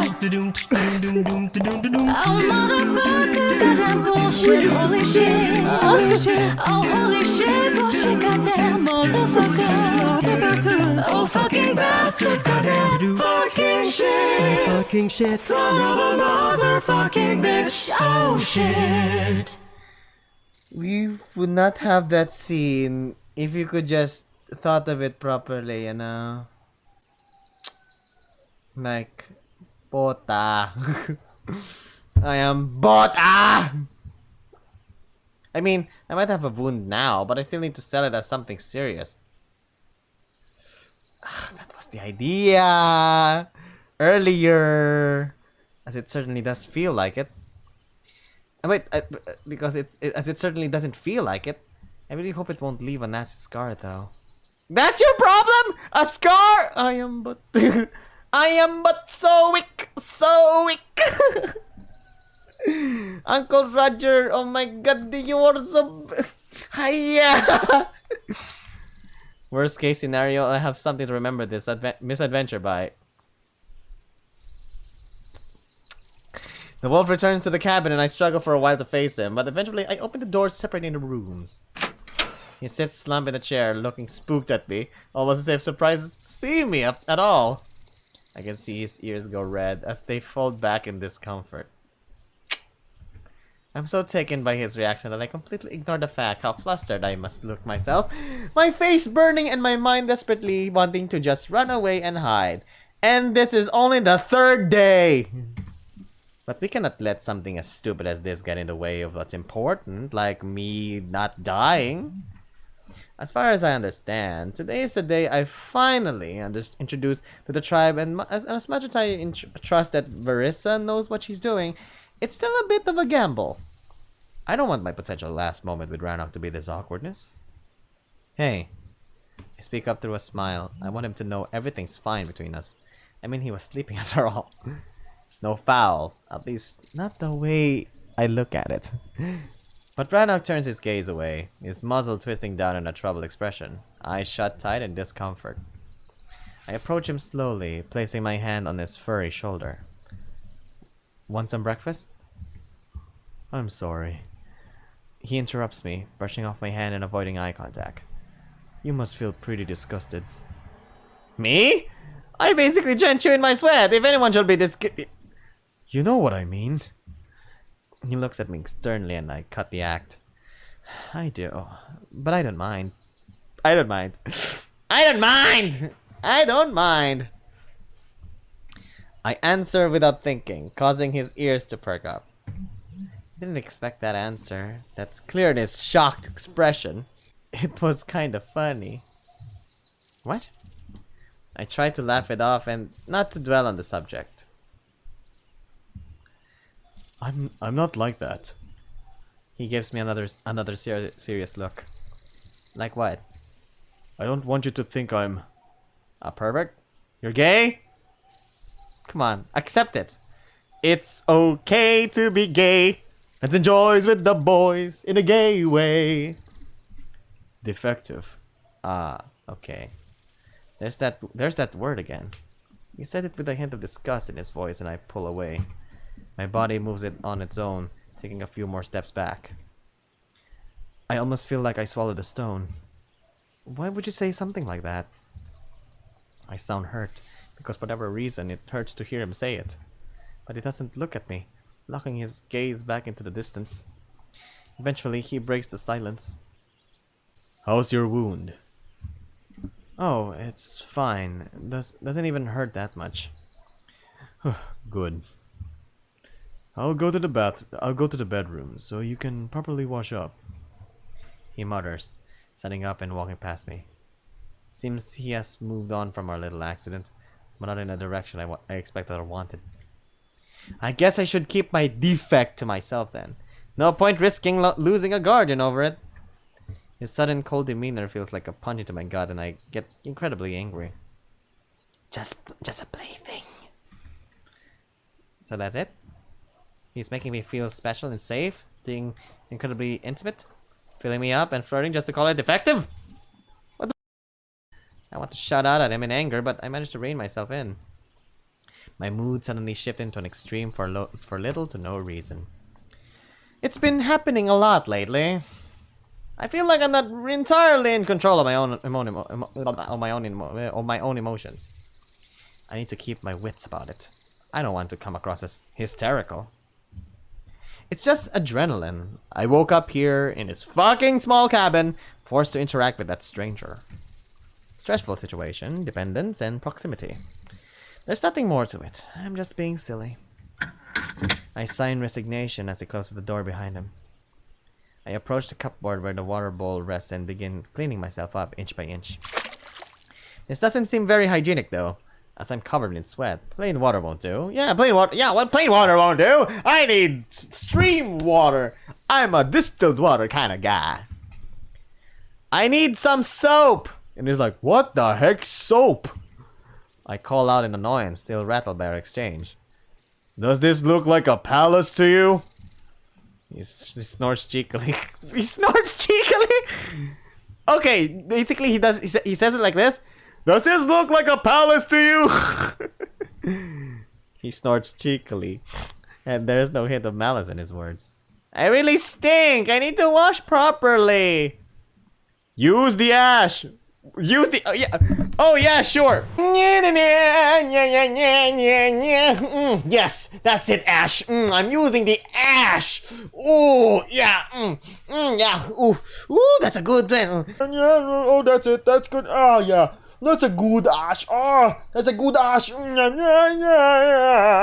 Ash? Ash? What Ash?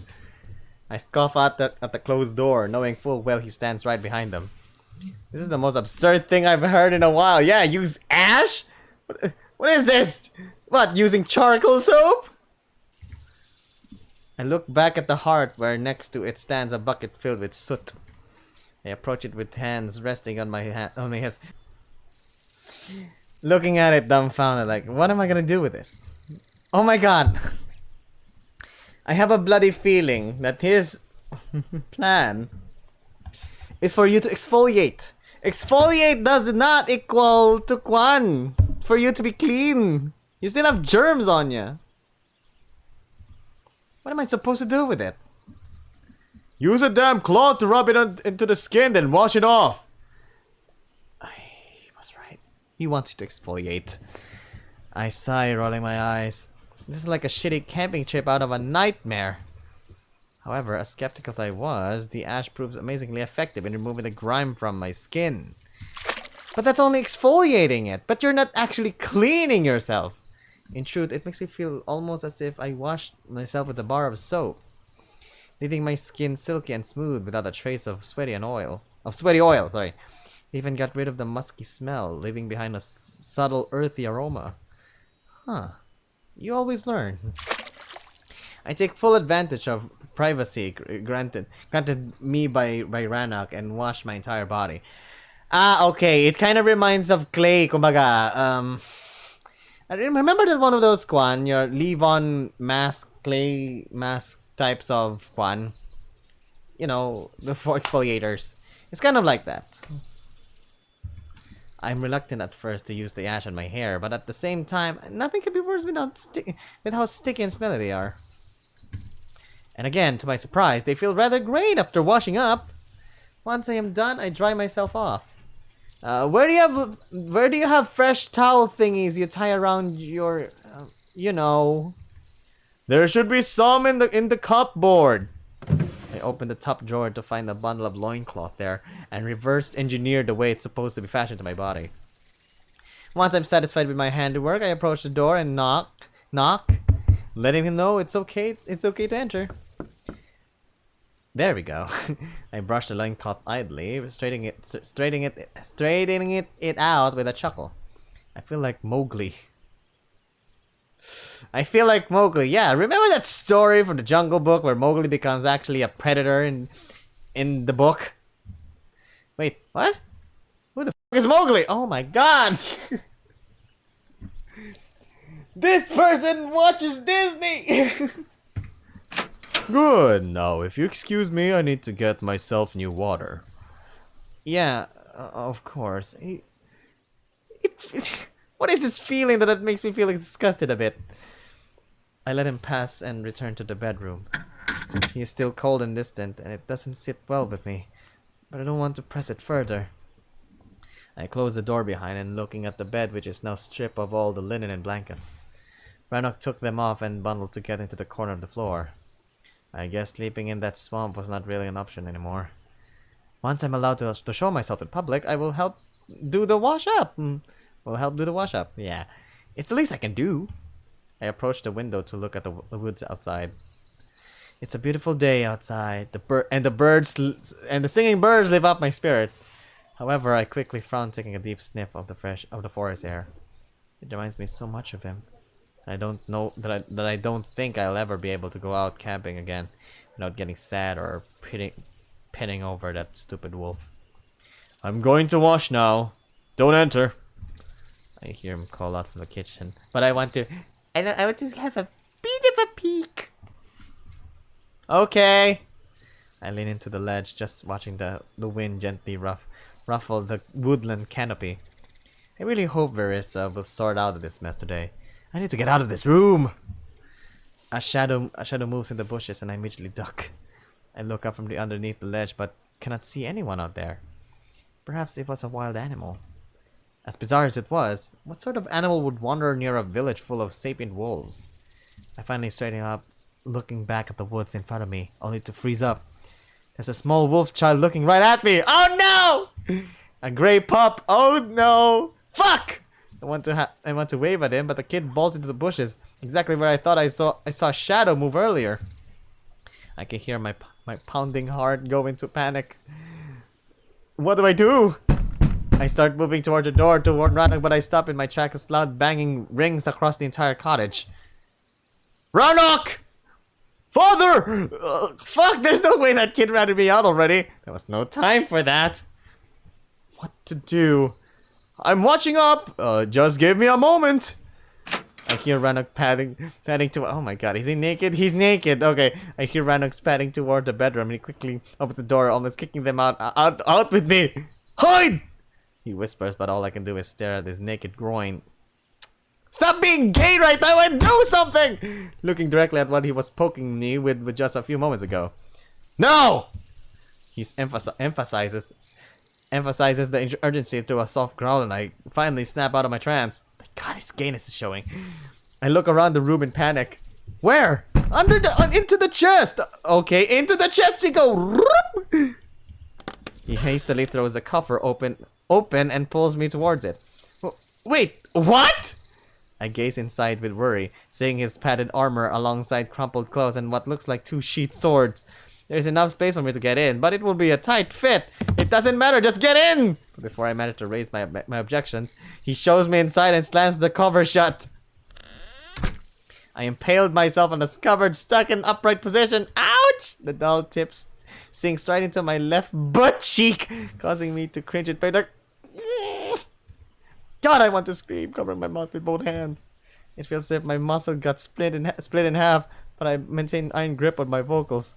I stabilize my breath, pushing the sheet away with annoyance, and listening to the conversation in the other room. Open the damn door!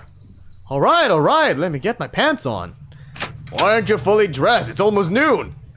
I overslept. It's unlike you. You missed the morning patrol. I had to send a pack without you.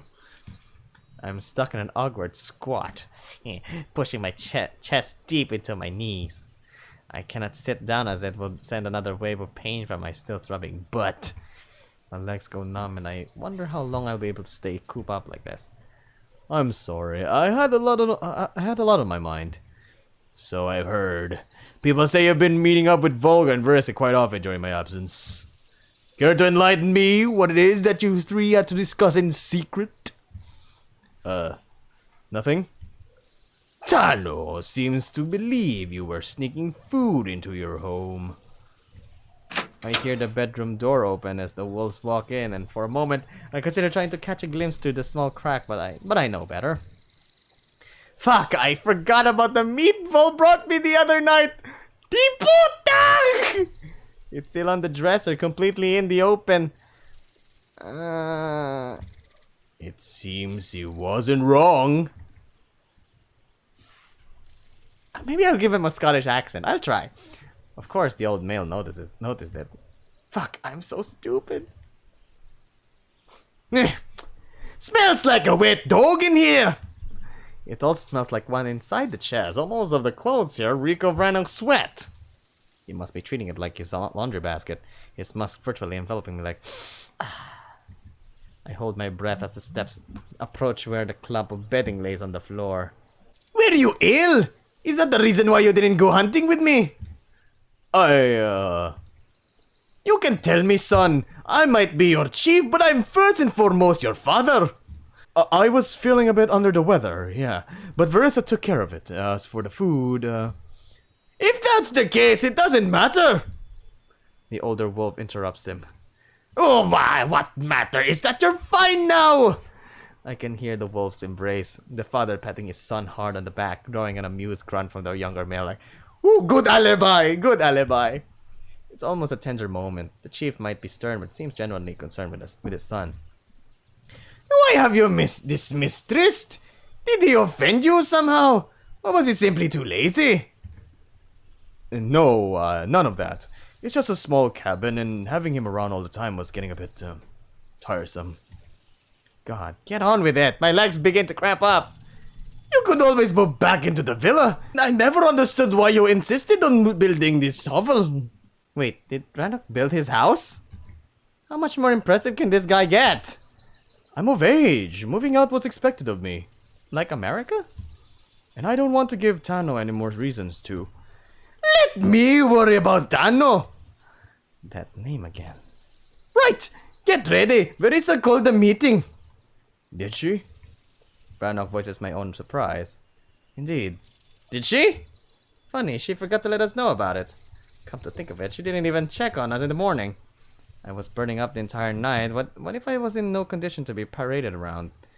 Finish up watching and join us near the fire. I stayed there a few more moments to make sure the older male finally left. Once I hear the outer door close, I burst out of the chest like a jack-in-the-box, grabbing my butt like, my butt, and trying to massage a sore spot. The gray wolf enters, relief clearly painted across the muzzle. That was close. Too close. Yeah, quite. I tried to get out of the chest as Rannoch approaches me to land his paw. I'm glad to see his gentlemanly side again, hoping the abruptness and coldness he showed earlier were just that. A show. Good thing we slept together. You're pretty much covered in my scent. Otherwise, it'd sniff you out. I washed, remember? If I'm covered in your scent, it's because you forced me to hide with your dirty laundry. He looks at me with a bemused expression, as I keep kneading with my butt cheek. What is it? You kinda impaled me on your sheath. The wolf snorts, barely containing a laugh. Not that kind of sheath! What? I wasn't anywhere near your rear. He grins teasingly, but I didn't quite get the joke. I know that. I meant your sword thingy. You pushed me right into it. He pointed to the scabbard inside the chest. Oh. Why? Why did you think what did you think I meant?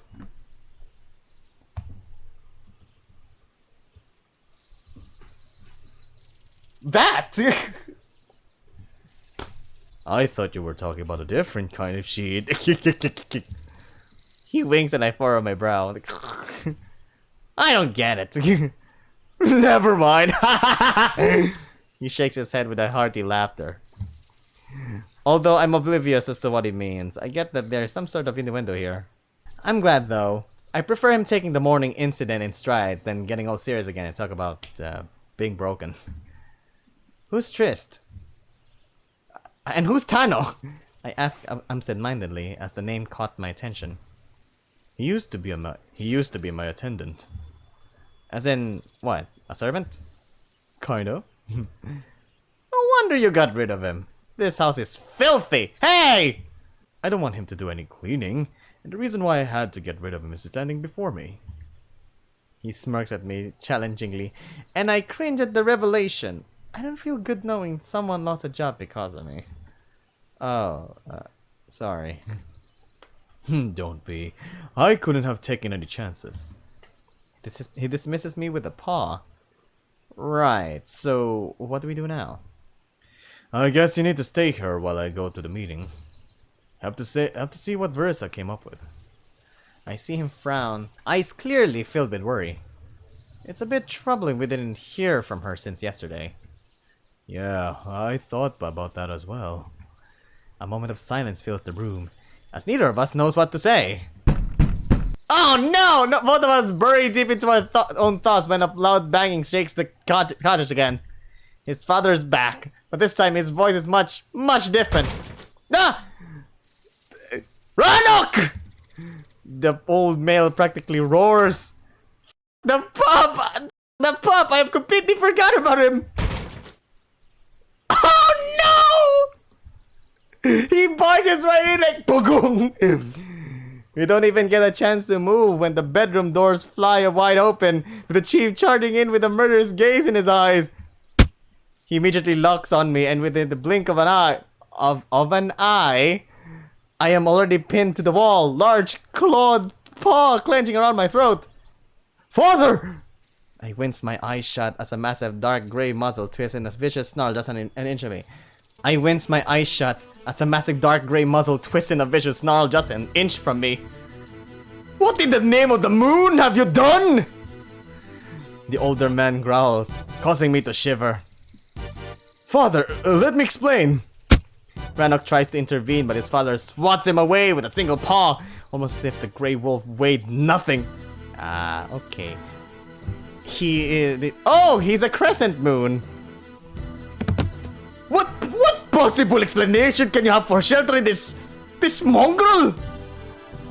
Rannoch tries to get up, but two other wolves rush into the room, pitting him down the floor. The Grey Wolf is forced to kneel there, his arms twisted backwards by the very rough guards. He's looking at us with desperation. Oh no.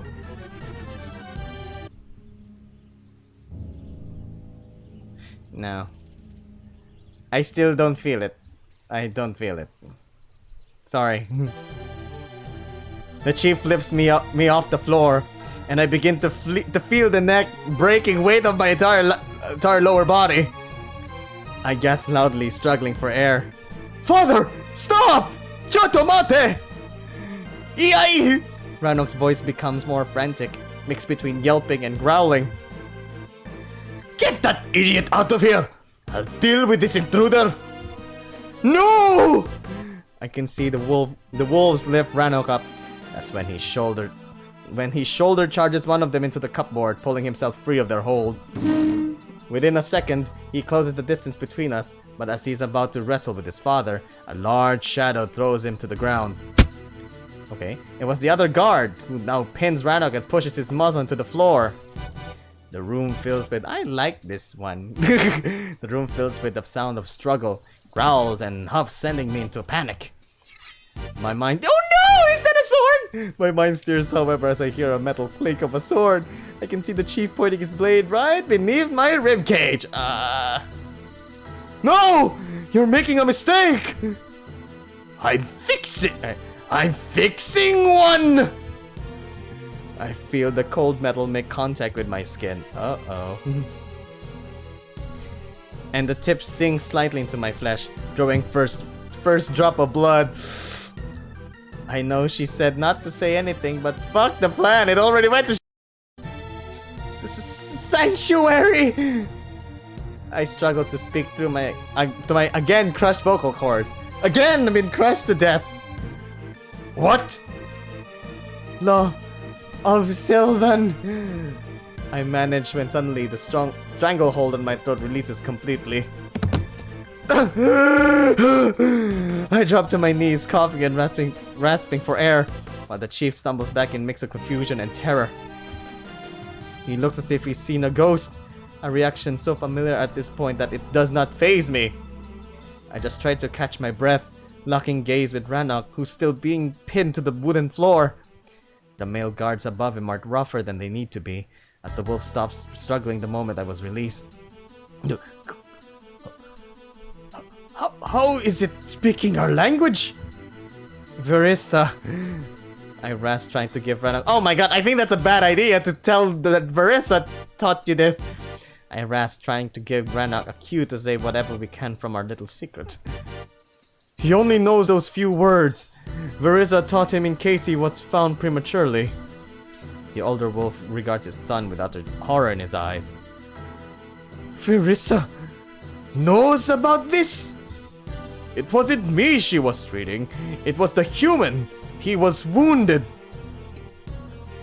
Have you both lost your damn minds? The chief looks at the bandages around my sides, and it makes me aware that something not quite right. I know this is supposed to be Greek, or Roman, but giving him a Scottish accent and a Scottish voice really does fit him. I feel warmth there, and as I touch the dressing, it's wet. Wait, what? Around my side, and it makes me aware that something's not quite right. I lift the hand up to my face to see my entire palm painted red. He's bleeding! His wound open up! His wound open up! Grey Wolf pleads, but the chief looks at me with disdain, not a hint of empathy in his eyes. I hear Rush padding from the other room, and I sigh in relief as Verissa runs in. Chief! Cracked voice! The older wolf flinches at her voice and turns to face her, his expression showing clear contempt. I guess we kinda threw her under the bus with me talking. That's what I just said! Ooh. Care to explain? I wanted to tell you during the meeting. I think you should have told me the moment I came back from the hunt. Put my son in the stockades. He nods to the guards who force Rannoch— wait, no, that was an order? Put my son in the stockades. He nods to the guards who force Rannoch back into his feet while the chief points at me. And I want that thing executed for trespassing and speaking our tongue. No! No! The chief stumbles back in surprise at their unison and determination. Never mind. As your shaman, it is my duty to advise against this. It is our law! This human is here because the spirits willed it, and Rannoch only obeyed. The older male scoffs. What are you talking about? Please, stay your paw for just a moment. She utters softly, slowly circling around the chief and moving herself closer to me with each step. Let us hold the meeting as intended and allow me to explain everything. Then you are free to decide whether to execute the human or imprison Rannoch. If you refuse, however, you'll have to kill me first, as I promised the human safety. She finally stands in front of me, shielding me with her own body. Oh, this is getting good. And I intend to keep it. The older male huffs angrily, glaring at me, and then his son. What are you playing at? You think you have some sort of upper hand here just because you're a shaman? You're not even that! A novice at best that I could replace without a second thought! The female is oddly calm, allowing a moment of silence to fall over the room. Fine, but I won't budge and if anyone tries to touch the human, you'll have to find a new shaman all the same. Because I'll die before I let anything happen to him. She stands defiantly in front of me, and I can see Rannoch's eyes gloss at her determination. The Grey Wolf resounds my own gratitude. Where is Vulgar in this? Everyone knows the humans here. Howl saw him. Rannoch compromised the safety of our people, and now you're betraying them by siding with that thing. We did what the spirits willed us to do. The female protests sternly. She approaches the chief slowly, stopping just inches from him. She leans into his ear, whispering quietly enough so that the other wolves won't hear. I know you don't want to throw away Rannoch's future. I can fix this. The tribe won't like this. The tribe has to obey the will of our ancestors. Marissa pulls back and raising her voice so that all could hear her. Besides, the human is untouchable. Yesterday, when I tended to his wounds, I took a piece of cloth, dipped in his blood, and burned it at the altar. He's now under the protection of our ancestors. You did what? The older male snarls in complete outrage. His clawed paws almost itching to grab her, but she doesn't even flinch. Whatever Versa did seems drastic, as the chief barely contains his rage. She did mention she needed to do 2 things to get this sorted. Stabbing was one. I guess this altar thing was the other. I did everything according to the guidance I received. As long as the human remains within the village, any wolf who does him harm renounces his tribe and our ancestors. The older wolf looks at her with mixture of anger and disbelief, while the guards gaze between each other and me. The chief finally takes a deep breath and sheathes his sword. Baya Luna, I hope you know what you're doing. Release him! The older male waves his paw at the guards, who let Rannoch go. I can swear he was about to rush towards me, but composes himself at the last second, realizing all eyes are on him, like, no, not yet. His wound. Marissa turns to regard me and approaches slowly. She kneels next to me, touching the bloody dressing and pressing down on it slightly. I wince as it stings a little, but there's not much pain. She rubs her fingers covered in my blood, bringing them to her nose and taking idle sniffs like... It's fine. It'll clog itself in a moment. She stated, of course! Blood clot. She's confident that the blood will just create a scab. Kumbaga. She states, returning to face the others and rubbing her paw into the bundled linen on the floor. I do hope she's right, as the bandages got quite red. One of you has to stay here and keep an eye on that mongrel. Don't let him out of sight.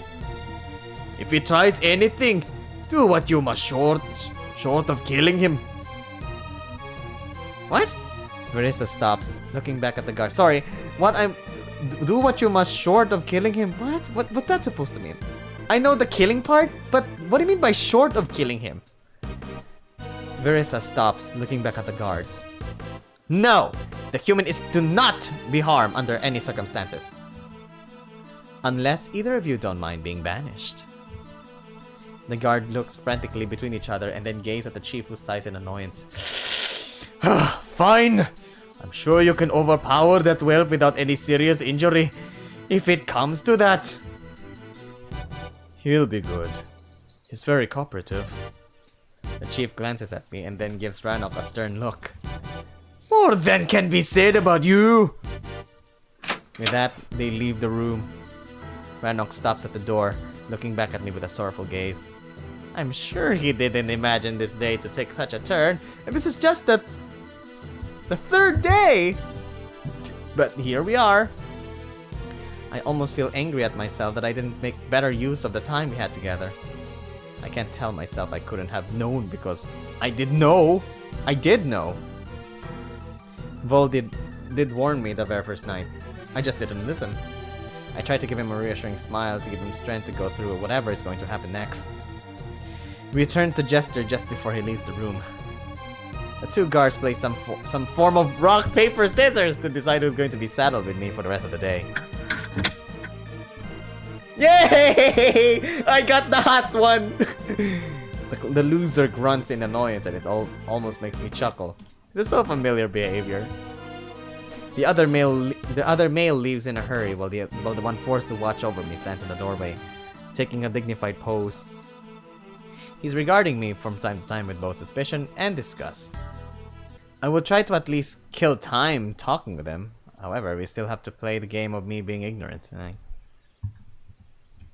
I just resign myself to that corner, sitting beneath the window ledge and observing how the shadows in the room grow longer and darker. Knowing my fate is being decided in some meeting, a stone throw away unsettles me, and I feel a knot forming inside my stomach. That's not the only knot that's gonna be in your stomach. Time stretches mercilessly, and it almost feels as if I'm sitting here for days. The guard rarely moves, just standing there and looking at me every now and then. He seems both curious and troubled by me, and it's the only form of entertainment I have. Each time I lock my gaze at him for much longer than he deems appropriate, he issues a warning growl like... It's not hard to understand it as... Stop staring at me! Okay. Eventually, the yellow light gives away to orange and finally blue tints. Day turns to night, and the meeting seems to be still ongoing, which doesn't fill me with confidence. If Arissa had this truly figured out, the meeting wouldn't drag on like this, wouldn't it? Not knowing my fate is torture. Are these my last moments before execution? Or if the female manages to save my life, will I get cast out instead? Whatever the outcome, the only thing that keeps worrying me is if I get to see Rannoch again. I want to be with him alone just one more time, so we can talk. I want to fix whatever mistake we made this morning. He's not defective, not to me, and I want him to know that. I might be confused about what is going on here, but I don't want him to believe that being himself is in any way wrong. That little exchange triggered something inside of me. I felt like being in his shoes before. I did allow others to dictate what I can and cannot be. That's a feeling even my memory loss cannot erase. He's right. The situation is a clean slate, and I don't want to feel like that ever again. I feel like guys, and I like guys, and I will not be ashamed of it. I will not allow anyone to make me feel defective. And I will do everything in my power to ensure he does not allow himself to be boxed in either. I'm not having any illusion that he's into me. What happened in the morning was just a fluke. I'm a scrawny little kid. What could possibly a handsome wolf like him want with me? You're saying it again! Wait, handsome? Handsome? Handsome? Come on, handsome Squidward! Oh, no. You are gay! Because it's okay to be gay. I don't even know why I think about this. Is it possible I started having feelings towards him? This is absurd. It's just in my head. It's just in my head. I am in a stressful situation, and you don't fall for a guy in a stressful situation. Especially one you just met. That's like the bigger cliche there is. And yet, am I into him?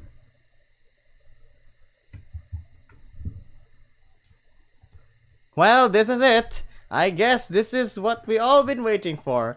If we finally have the realization that we might have feelings for Volgar. Sige, I will go for I think I might be, because saying this, we're saying, no, we don't have romantic feelings for Volgar. But there we do.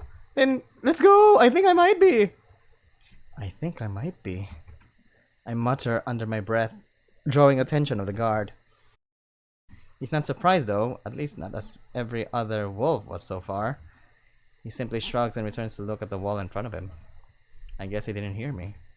Good. The this is so messed up. I sigh, simply slumping to the wall and gazing at the ceiling in resignation. 100 years later, I finally doze off.